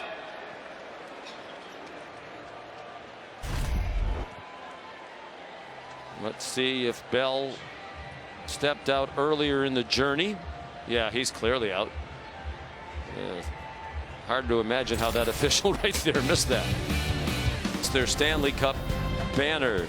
How about this, though, too? In an 8-day span, you called 2 baseball games in front of a capacity crowd at the Trop. Let's not go back there. It was a lovely time. They're great people. You, of course, get to experience some top 20 love between the hedges, and then we drop the puck on Tuesday, baby. Can't wait. It's the Stars' year. It's our year. It is. For your Dallas Stars? Yes. And that you're not a bandwagon jumper last year because they went to the Western Conference Final. Dejon Edwards, the ball carrier. Yeah, you are a hockey guy. You text me a lot during the hockey season. Hockey, it's my favorite. Outside of football, is my favorite sport. I just absolutely love it. I can't wait for Tuesday. Well, you know, our slogan this year is to know hockey is to love hockey. And for those watching this who really haven't paid much attention to hockey, you know, we encourage you to give it a try. The game has never been better. Players are enormously talented. The speed of the game. Here's a direct snap to Brock Bowers on 3rd down and 5, and he got driven back after a short gain. There's his 17th career rush. That was probably one of the shortest ones, too, because I think he was averaging about 10 yards a carry. Yeah, he had 16 career rushes for 172. That's coming into tonight. Decent average, I'd say. More than 10. When we talk about tight ends in the Heisman Trophy voting. Here's Woodring trying to go 3 for 3 with a 32-yarder. Kyle Pitts of Florida finished 10th in the Heisman balloting in 2020. The only tight end in the top 10 in the voting since 1977. Ken McAfee. It's supposed to go to the best player in college football. A lot of great players, but he merits significant consideration. You're watching ESPN Saturday College Football Primetime, presented by IHG Hotels and Resorts. This time of the year, how about the best of 5 WNBA finals? Starting tomorrow afternoon at 3 on ABC and the ESPN app. The 2 best teams in the league have made it to the championship round. The New York Liberty and the Las Vegas Aces, 2 of the great players. Last 2 MVPs, in fact, Breanna Stewart of the Liberty and Asia Wilson of the defending champion Aces in the finals for the 3rd time in 4 years. It's 2:30 tomorrow with NBA Countdown, WNBA Countdown. Kickoff is a touchback. Georgia just held the ball for 7 minutes and 7 seconds. And the Dogs leading the Cats 37-13 with 3:27 to go in the 3rd quarter. If you're Kentucky, obviously this one's out of reach more than likely. But man, every other game on your schedule is extremely winnable. So I think it's very important for Devin Leary and Leon Cohen to kind of create some momentum offensively here. I mean, the passing game has had some ups and downs. See if they can get their quarterback dialed in, because that'll pay major dividends down the road. Here's Ray Davis. This is the 3rd straight year Kentucky off to a great start. 6-0 in 2021, 4-0 last season, 5-0 coming into tonight. 5 of the remaining 7 starting tonight were against ranked teams, so that'll be 4 of the remaining 6. See if Missouri stays in after losing today to LSU. Can't imagine they will, but I would expect, I mean, they're going to be a favorite in probably 4 of those games more than likely, depending on how things shake out. Leary's pass, hard to tell if that was tipped. That's been a problem. Batted balls. Of course, you know, Mark Stoops admitted the season schedule was set up to kind of ease into it. They started with Ball State, Eastern Kentucky, Akron, and Vanderbilt. But after they beat Florida last week 33-14, really dominated. That earned a lot of believers. They moved into the top 25 for the first time this year. Might be a short stay.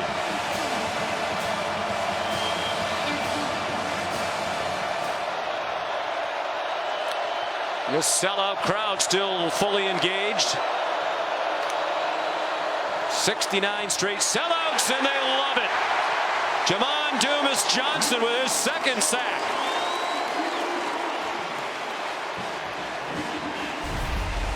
And you're going to see the offensive line just not sort this thing out. Everybody's kind of sliding to the left, and as a result, Dumas-Johnson could just attack the left guard, Dylan Ray. His eyes are to the right. He's got to kind of hang there just a little bit, knowing that that linebacker could very easily come from depth. Instead, he abandons his post. And next thing you know, Leary's dropped for a loss. The junior from Hyattsville, Maryland. He played at St. Francis Academy for Biff Poggi when he started there. Now the coach at Charlotte in his first year as a head coach in college football. Bad bounce on the Wilson Berry punt. Just a 22-yard boot.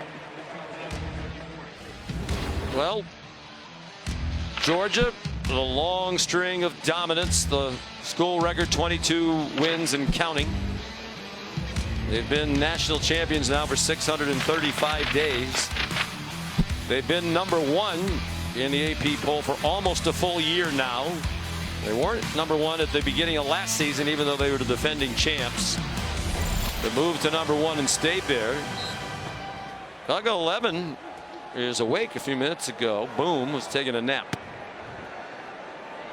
It's like they have a swearing in ceremony that took place at the spring game. They call it getting collared. Really? When you're officially the new and the latest in the long line of great Uggas, one of the great mascots in all of American sports. I'd imagine he's got a pretty good life. I mean, just making a living off of filet mignon and things of that nature. Like you. Yeah. National championship winning quarterback. I think that is air conditioned. Oh, no question. I mean, Although you don't need it tonight. It's actually a cool night after a gorgeous day in one of the great college towns in America, and what a beautiful campus. Under a minute and a half to go in the third quarter. Deep ball and incomplete. Rosemy Jackson one-on-one with Hairston. Let's check in with Molly. Well, Sean, I have some injury updates for you. Kentucky nose guard Keyshawn Silver is out, and linebacker Trevin Wallace is questionable to return. Both of them have shoulder injuries. And remember, their defensive coordinator, Brad White, said linebacker is a position where they don't have enough depth and experience, so that's concerning for the Wildcats. Yeah, their starters are terrific. Weaver and Wallace and Jackson, excellent, just not a lot of depth and experience behind them.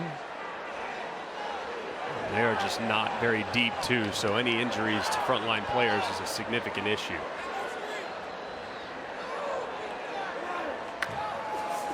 On 3rd down and 9, Beck, quick throw, caught. Beautiful throw, threw it in the perfect place for Ra Thomas. 21 yards up to 368. For Carson Beck on 27 out of 34. Then just perfect throw, and a great job too by Ra Thomas. Look at him flip his hips, so natural. The ball's thrown in a perfect place to kind of throw Ra Thomas away from Hairston, who had decent coverage. But a great throw is going to beat great coverage every single time. 5th catch for Thomas for 63, and his first Georgia touchdown. Powers is wide open. Touchdown. 21 yards. His first touchdown reception of the night. And 24th of his career. He moves out of a tie for 2nd all-time in Georgia with A.J. Green. Only Terrence Edwards with more. He had 30 touchdown receptions from 99 through 2002. 7 for 132 and a touchdown for Bowers, capping a 4-play drive. And a career high 4 touchdown throws for Carson Beck.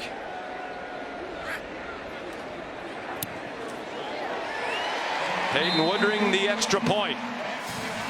This is just great design by offensive coordinator Mike Bobo. He has the motion guy going out wide, which bumps this defender a little wide, which allows Bowers to just release vertical right up the seam. This is tremendously done. The middle field safety can't get over quick enough because of the play action. He's held for a half second. And Carson Beck gets the ball out so quickly and gets it on Bowers so quickly that the safety can't get over the top to recover. Just great throw and catch, but great design as well by Mike Bobo to create that matchup. Bowers is the first Georgia player with 100+ receiving yards in 3 straight games in the same season since Terrence Edwards back in 2002. And the other team is trying to stop him.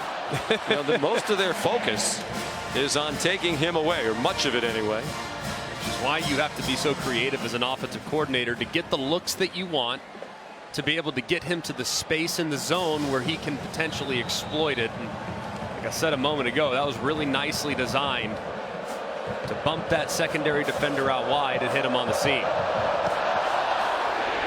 Jared Zirkle, another kickoff and another touchback. Bowers won the Mackey Award last year. First Georgia player to win that award, the top tight end in the country. Very likely to win it again this season. He and Herschel Walker are the only Georgia Bulldogs to be All-Americans as freshmen and sophomores. That's not bad company. About to say, only maybe the greatest college football player of all time being alongside him. I'd say that's a pretty nice decoration. He's a junior, almost certainly in his final year of college football. Bowers from an athletic family. His parents were athletes at Utah State. His sister a collegiate athlete. Ray Davis weaves his way ahead for about 7. And some of the backups getting in now for the Georgia defense was C.J. Madden, redshirt freshman, who made his 3rd tackle of the season, wearing number 16, a backup linebacker. And Kirby Smart said, hey, when we get 3 touchdowns ahead, the backups go in. They've earned the right to play. That's how they get experience. He has said that a lot of the statistical damage done in the first 5 games was against the backups. So we've played very well when the first group's been in there, and that was the case again tonight. The end of the third quarter. Georgia leading Kentucky 44-13.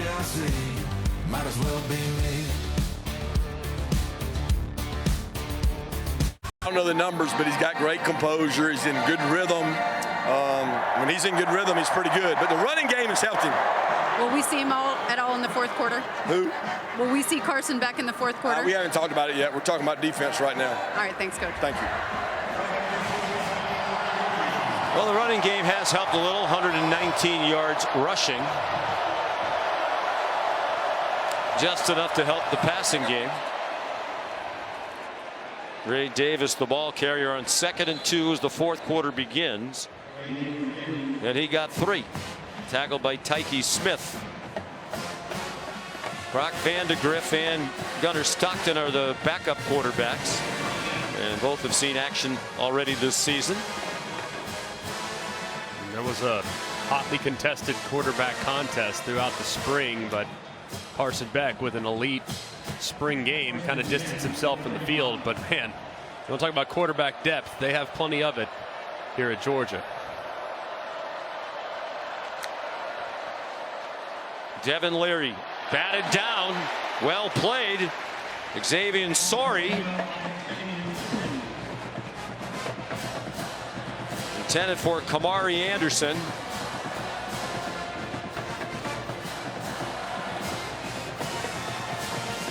Mark Stoops' team 2 out of 9 on 3rd down.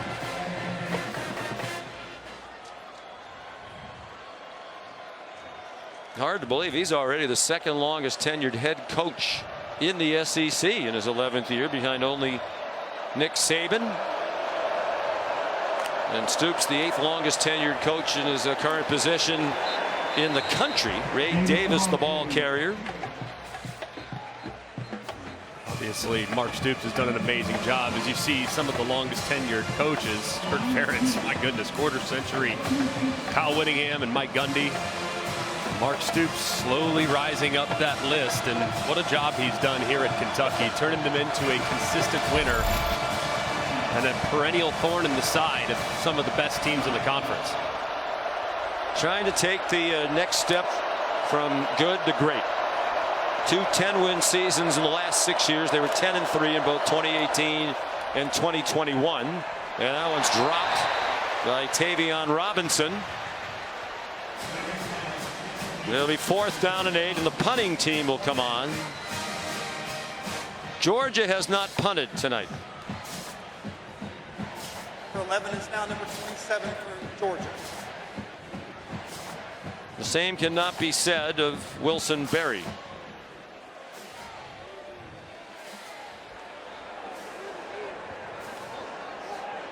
Punting for the 7th time. Muse signaling enthusiastically for the fair catch, and he made it while backpedaling at the 21. Georgia on its way to its 23rd straight victory. That was a 43-yard punt. About it, but they have now. Carson Beck is done for the night, or at least for the time being. And here's Brock Vandegrift, redshirt sophomore from Bogart, Georgia, in relief of Beck. He's playing in his 4th game of the year. UT Martin, Ball State, UAB, and now Kentucky. Dylan Bell with a short gain. David Rayner made the tackle. So Beck, career high 389. And his 3rd straight 300-yard plus game. 4 touchdowns, 1 interception, giving him 11 touchdown passes for the season and 3 picks. Just a great performance all around. I mean, the 1 interception was a tough throw, tough coverage, just missed a little high. But other than that, man, I mean, there were very few throws that were off target tonight.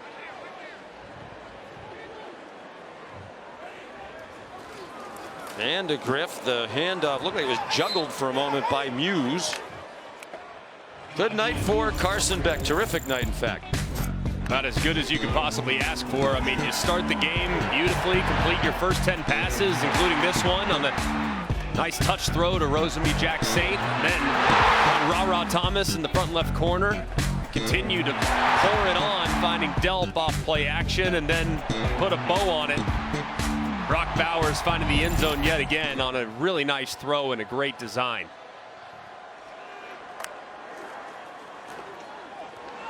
Muse scampers out to the 28-yard line. I'd imagine it's probably the end of the night for Bowers as well. So it'll be a 3-and-out for the offense, engineered by Vandegrift, and the first punt of the night for Brett Forson. Both of these teams have Australian punters. He's from Melbourne, a sophomore.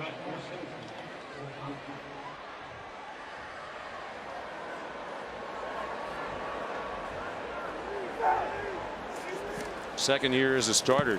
Took over for Jake Camarda. They have a long line of terrific punters. And he's another. Tavion Robinson, the fair catch of a 40-yard target. Target Circle Week is here now through October 7th. Apparently, UGA 11 wants to go to the sideline now. Congratulate the team on the big win. He doesn't need a credential, I can assure you of that. No, I think you can probably just run out to the 50-yard line if you like. Had a little bit of a nap earlier. So here's 1st and 10 for Kentucky. Just 166 total yards of offense. They had some good moments in the first half. Demi Sumo Karngbe, the ball carrier. Molly? Sean, you know that a game has gotten away from you when one of the mascots, the live mascots, is making its rounds on the sidelines, and all the players are so excited, petting Uga, or Boom as we know him, as he's making his rounds. In all the Georgia games we've done, I've never seen that before. It's kind of like when the owner comes down at the end of the NFL game. Wants to be seen.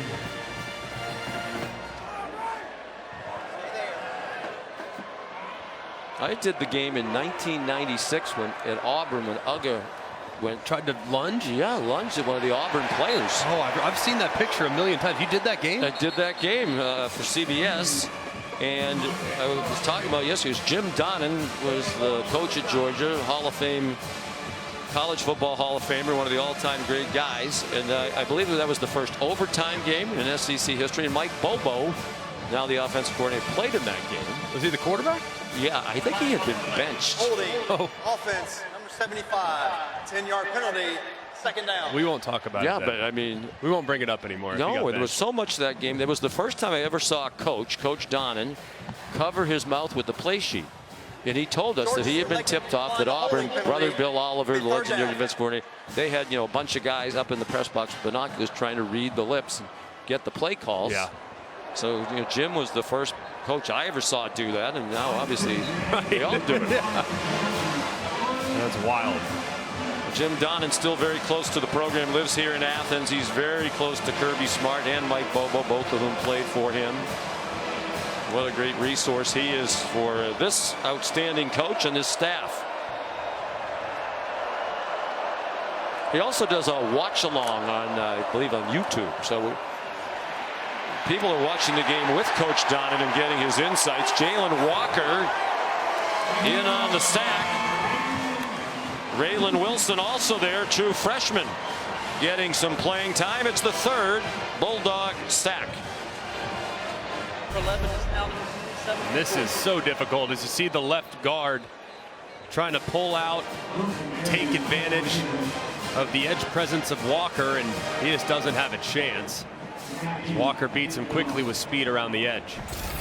Walker's a sophomore from Salisbury, North Carolina. His dad was his high school coach, Curtis, the former defensive coordinator in college at Coastal Carolina. Flags down. Muse electrifying those who are still between the hedges and in the stands. But it might be coming back. There's a flag way back at the 17-yard line.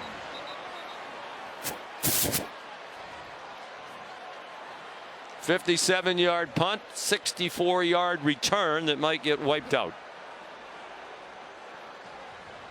Hughes has already brought one back for a touchdown, 69 yards in the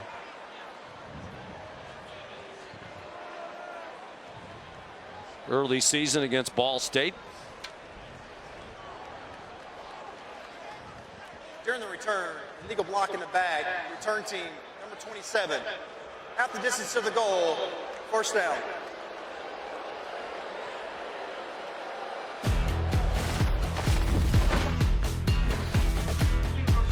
There's the block. That wipes out that big return. 9:16 to go here in Athens. Vandegrift on for his second series. Hands it off to Cash Jones, the former walk-on. He got chopped down shy of the 30 by Zion Childress. Good for 19. Great name, isn't it? Cash Jones. Love that. Actual first name's Cashin, which is his mom's maiden name. He's becoming an important player. He's arrived here about 165 pounds. He's up to 182. Also claims he's the best golfer on the team. Really? Yeah. Zach Rapatrazone, our spotter, claims he is the best golfer in our group. Well, I'm not sure. Would be more than willing to put that to the test. Yeah, Scott Johnson, our director, before he had his boo-boo on his knee, but now here's Vandegrift taking off and running out near midfield. Brock out of Prince Avenue Christian School in Georgia. We played for his dad, Greg. Like so many of these Georgia players, very highly recruited. He was the National High School Quarterback of the Year in 2020 by the National Quarterback Club. He's going to be good, too. He's got a little bit more mobility than Carson Beck. A good runner, but is improving significantly with his accuracy as well. Andrew Paul is in at running back number 3. That's off the hands of Lawson Lucky. They think is going to be a tremendous tight end, true freshman from Norcross, Georgia. He's been a little banged up lately. Well, here are the streaks that are about to be extended. It'll be their 23rd straight win overall, their 23rd consecutive home win, their 16th in a row against the SEC East, and their 14th against Kentucky.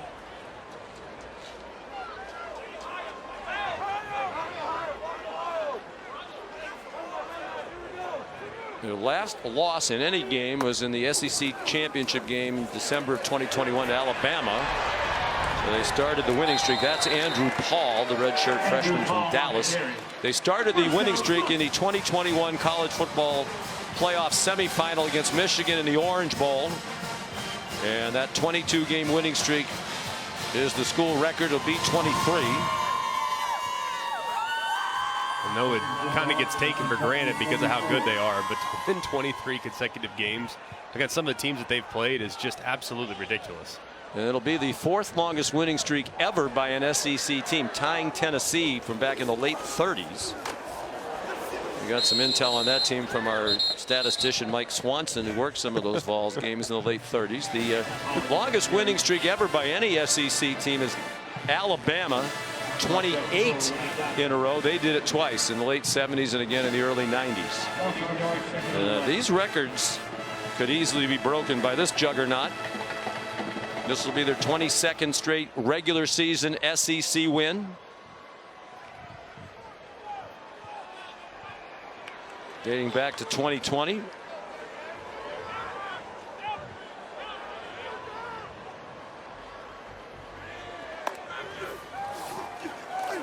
Vandegrift fires, showing off his arm, on target to the 20-yard line to Pierce Sperlin, the 3rd.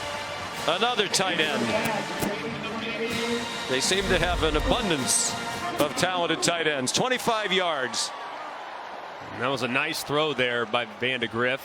Little back shoulder to Sperlin. Would love to have kept him upright so he could continue his forward momentum, but still a good completion after staying on the sidelines for 3.5 quarters. 10 different receivers have caught a pass now tonight for Georgia. They have 588 yards of total offense. Savon Clark, the ball carrier. Tyrese Fearbree, the backup linebacker, stopped it for a loss of 1. So Georgia's at Vanderbilt. Then they have the rivalry game with Florida. Missouri and Ole Miss come here. They go to Tennessee, and they finish out of the conference with their traditional game against Georgia Tech.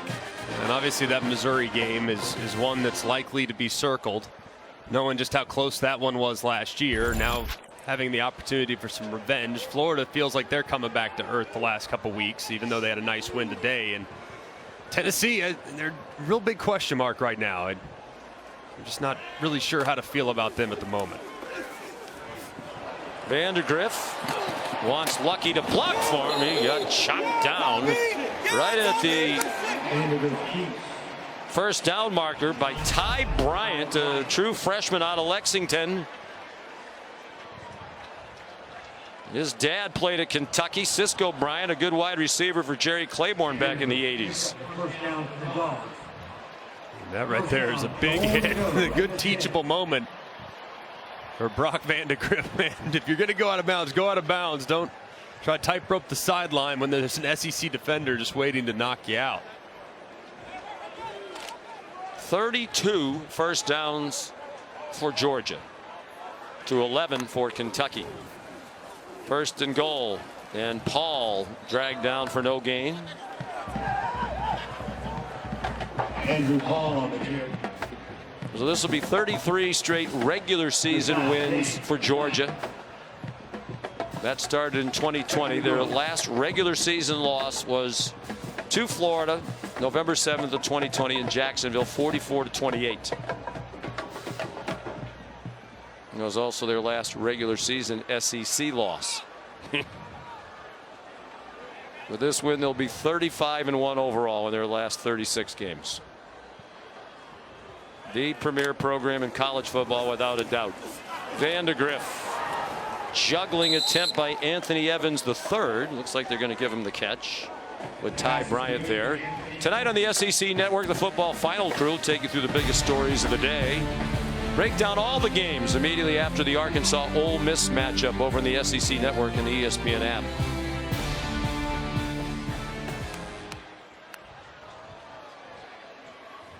Vandegrift looks to the sideline.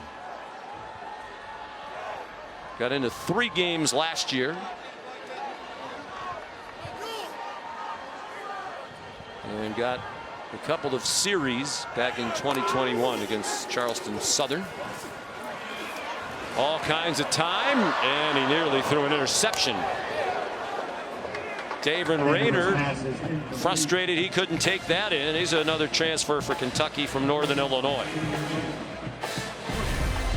This was really close. Vandegrift trying to work his tight end in the back of the end zone, and Rayner reaches up and almost pulls it in. Keir Sperlin put his hands up to his helmet. He realized that got through. He had his first career touchdown catch. He's a true freshman.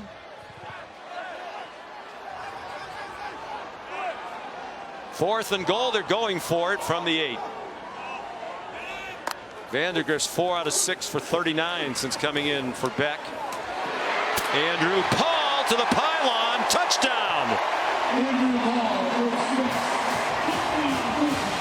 J.Q. Hardaway couldn't stop him. And Georgia's put up 50 tonight against a usually very stout Kentucky defense. Just a great job. You see Vandegrift didn't like anything downfield, gets it to his outlet. And Paul obviously does the dirty work to find pay dirt as you take a look at the progressive pylon cam, which got mowed over right there on the side as Kirby Smart looks on, very happy with his backup offense and putting some more points on the board. And this is how you get better and build depth. Guys like Andrew Paul getting considerable playing time late. His first career touchdown.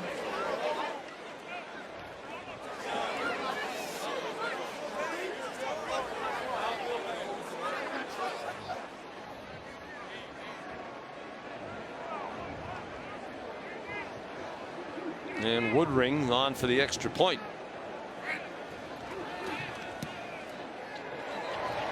It's about as straight down the middle as it could be. 2:38 to go. Georgia up 51-13. Next week, a top 10 matchup in the Pac-12. ABC 3:30 Eastern. Number 8 Oregon, number 7 Washington, and those numbers will probably be even better next week since they don't play this week. They can't lose, and a couple of the teams have lost ahead of them. First time in the history of the rivalry, 123 years, they'll both be in the top 10 when facing each other. Two powerhouse offensive teams. Game day will be there in beautiful Seattle along the shores of Lake Washington. That will be a lot of fun. I'll tell you what, the Pac-12 is going out with a bang, isn't it? Are they ever? Having a terrific year. And a big hit on the kickoff return. It was Anthony Brown-Stevens who brought it out, and he got rocked by Roderick Robinson. So there are some Pac-12 Heisman contenders, including the 2 quarterbacks you'll see in that Oregon-Washington game next week. Do you have a Heisman front runner right now? I do. Penix would be my front runner at the moment. He's been just electric for Washington so far, and just watching the way he places the football has just been remarkable. So if I were to give it out right now and to put names on the ballot, it'd probably be some combination of Michael Penix, Caleb Williams, and Brock Bowers.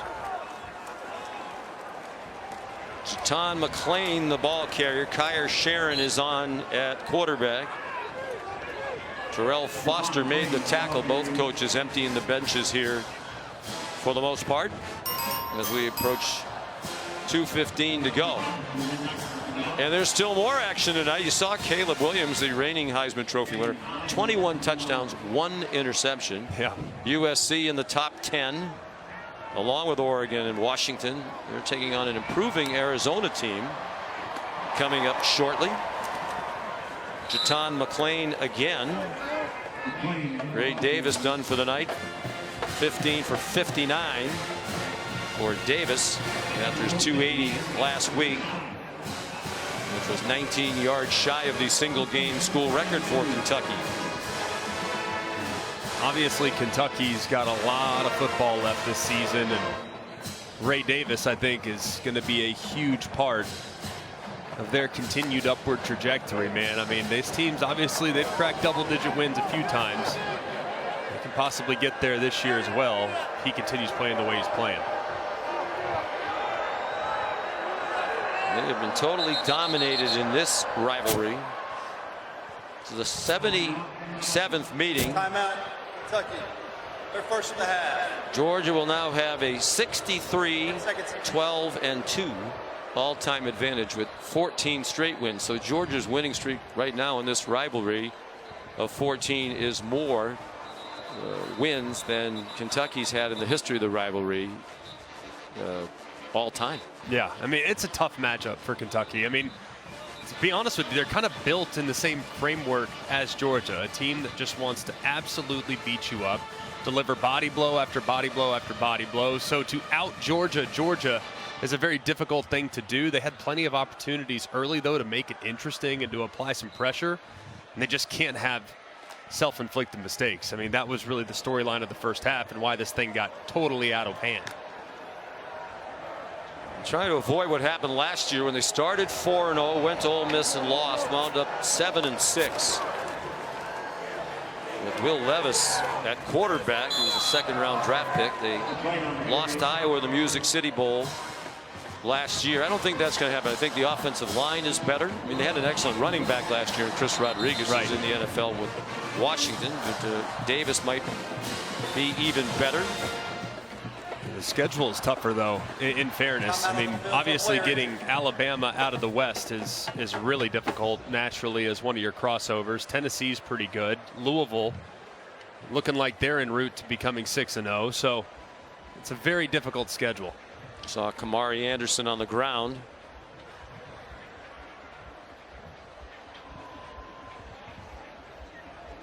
And Devin Leary, you know, they were hoping maybe tonight was the night he'd be more in sync with the receivers, more accurate. It didn't happen. You wonder if there's just lingering after effect from the torn pec surgery. He says he's fine, but he's just not what he was at NC State. Yeah, and you talk to Liam Cohen, his offensive coordinator. I mean, some of it's a comfort thing. There are concepts where he looks really decisive, and those are concepts that he's familiar with that he ran at NC State. But some of the newer things he's kind of struggled to grasp, and I think he's going to have to play really, really well down the stretch if they're going to accomplish the things they want to accomplish. I think the next step is really to be a realistic contender to win the East. Georgia continues to dominate their East opponents. They'll go to 38-5 against the East under Kirby Smart. Jonathan Jefferson is a backup defensive lineman. He's injured now with 39 seconds to go. 51 points for Georgia, season high. The defensive player qualifies for a 10-second runoff. Please reset the game clock. I just hate seeing these injuries at the end of the game. I mean, just trying to get out of there, get back on the bus, address some things. Man, I feel terrible for these guys that are a little beat up these last couple snaps. And you know they're excited to play because a lot of these guys are third or fourth stringers who are getting the opportunity. Jefferson walks off. So Georgia 3-0 in conference, and Kentucky joins Florida, Missouri, Tennessee as the one-loss teams in the East. And the officials are running off the field. I think they're just going to let the clock expire here, and it's ball game over.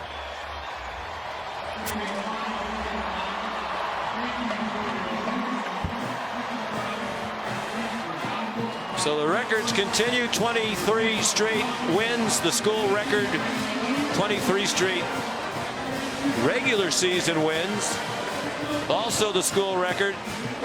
22 regular season SEC wins is one shy of their school record.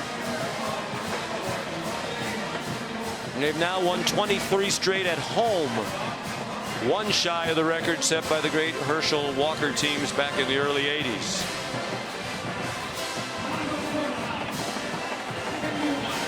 Came on the air saying there's the perception that this team is not as good as the previous two, but they're trying to smash that belief, and that guy with Molly's a big reason why they might be. Molly? Carson, you threw for 389 yards and 4 touchdowns. You just looked surprised when I told you that. How are you able to find so much success in the passing game tonight? I mean, early on, it felt like nothing could go wrong. You know, we were completing the ball everywhere. Guys were making plays. Good yards after the catch. I felt like I was holding the ball back there forever. We had great protection. I didn't know how many yards I had, so you just told me, but that's cool. You talked about that strong start. You completed your first 12 passes of this game. What does it feel like to get into a rhythm like that? I mean, one of our things that we've been trying to get after is to have a strong start, and obviously we haven't had one, and it's been a huge emphasis for us. So, you know, just try to approach the game a little bit differently coming into it, and try to have that energy coming out in the first quarter, in the first half. So to be able to have that type of success early was really good for the team. You told us your confidence grows every single game. Where's your confidence at right now? I feel like it's in a good place, and it's just going to continue to improve each game.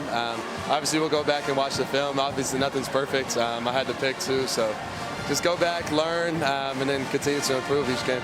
Kirby Smart told us this team still doesn't know their identity yet. You guys are still figuring it out. Well, what did you learn about this team tonight in this dominant win? That we're going to compete no matter what. It's always about us. We're going to go out there. We're going to be physical. We're going to have composure when things aren't going our way. And at the end of the day, we're just going to try to get a win. All right, congrats on the win tonight. Thank you so much. Sean. He started the night as the only FBS quarterback who had 60% completion percentage or better, 20 completions, and 250 passing yards in every game this season. And he did that again tonight. Maybe we should get his name up on some of those Heisman graphics. He's on his way. Big night all the way around for Molly McGrath, Greg McElroy, and our great crew. Sean McDonough saying so long from Athens. Georgia wins 51-13. Here's the studio. ESPN thanks you for watching this presentation of the Southeastern Conference.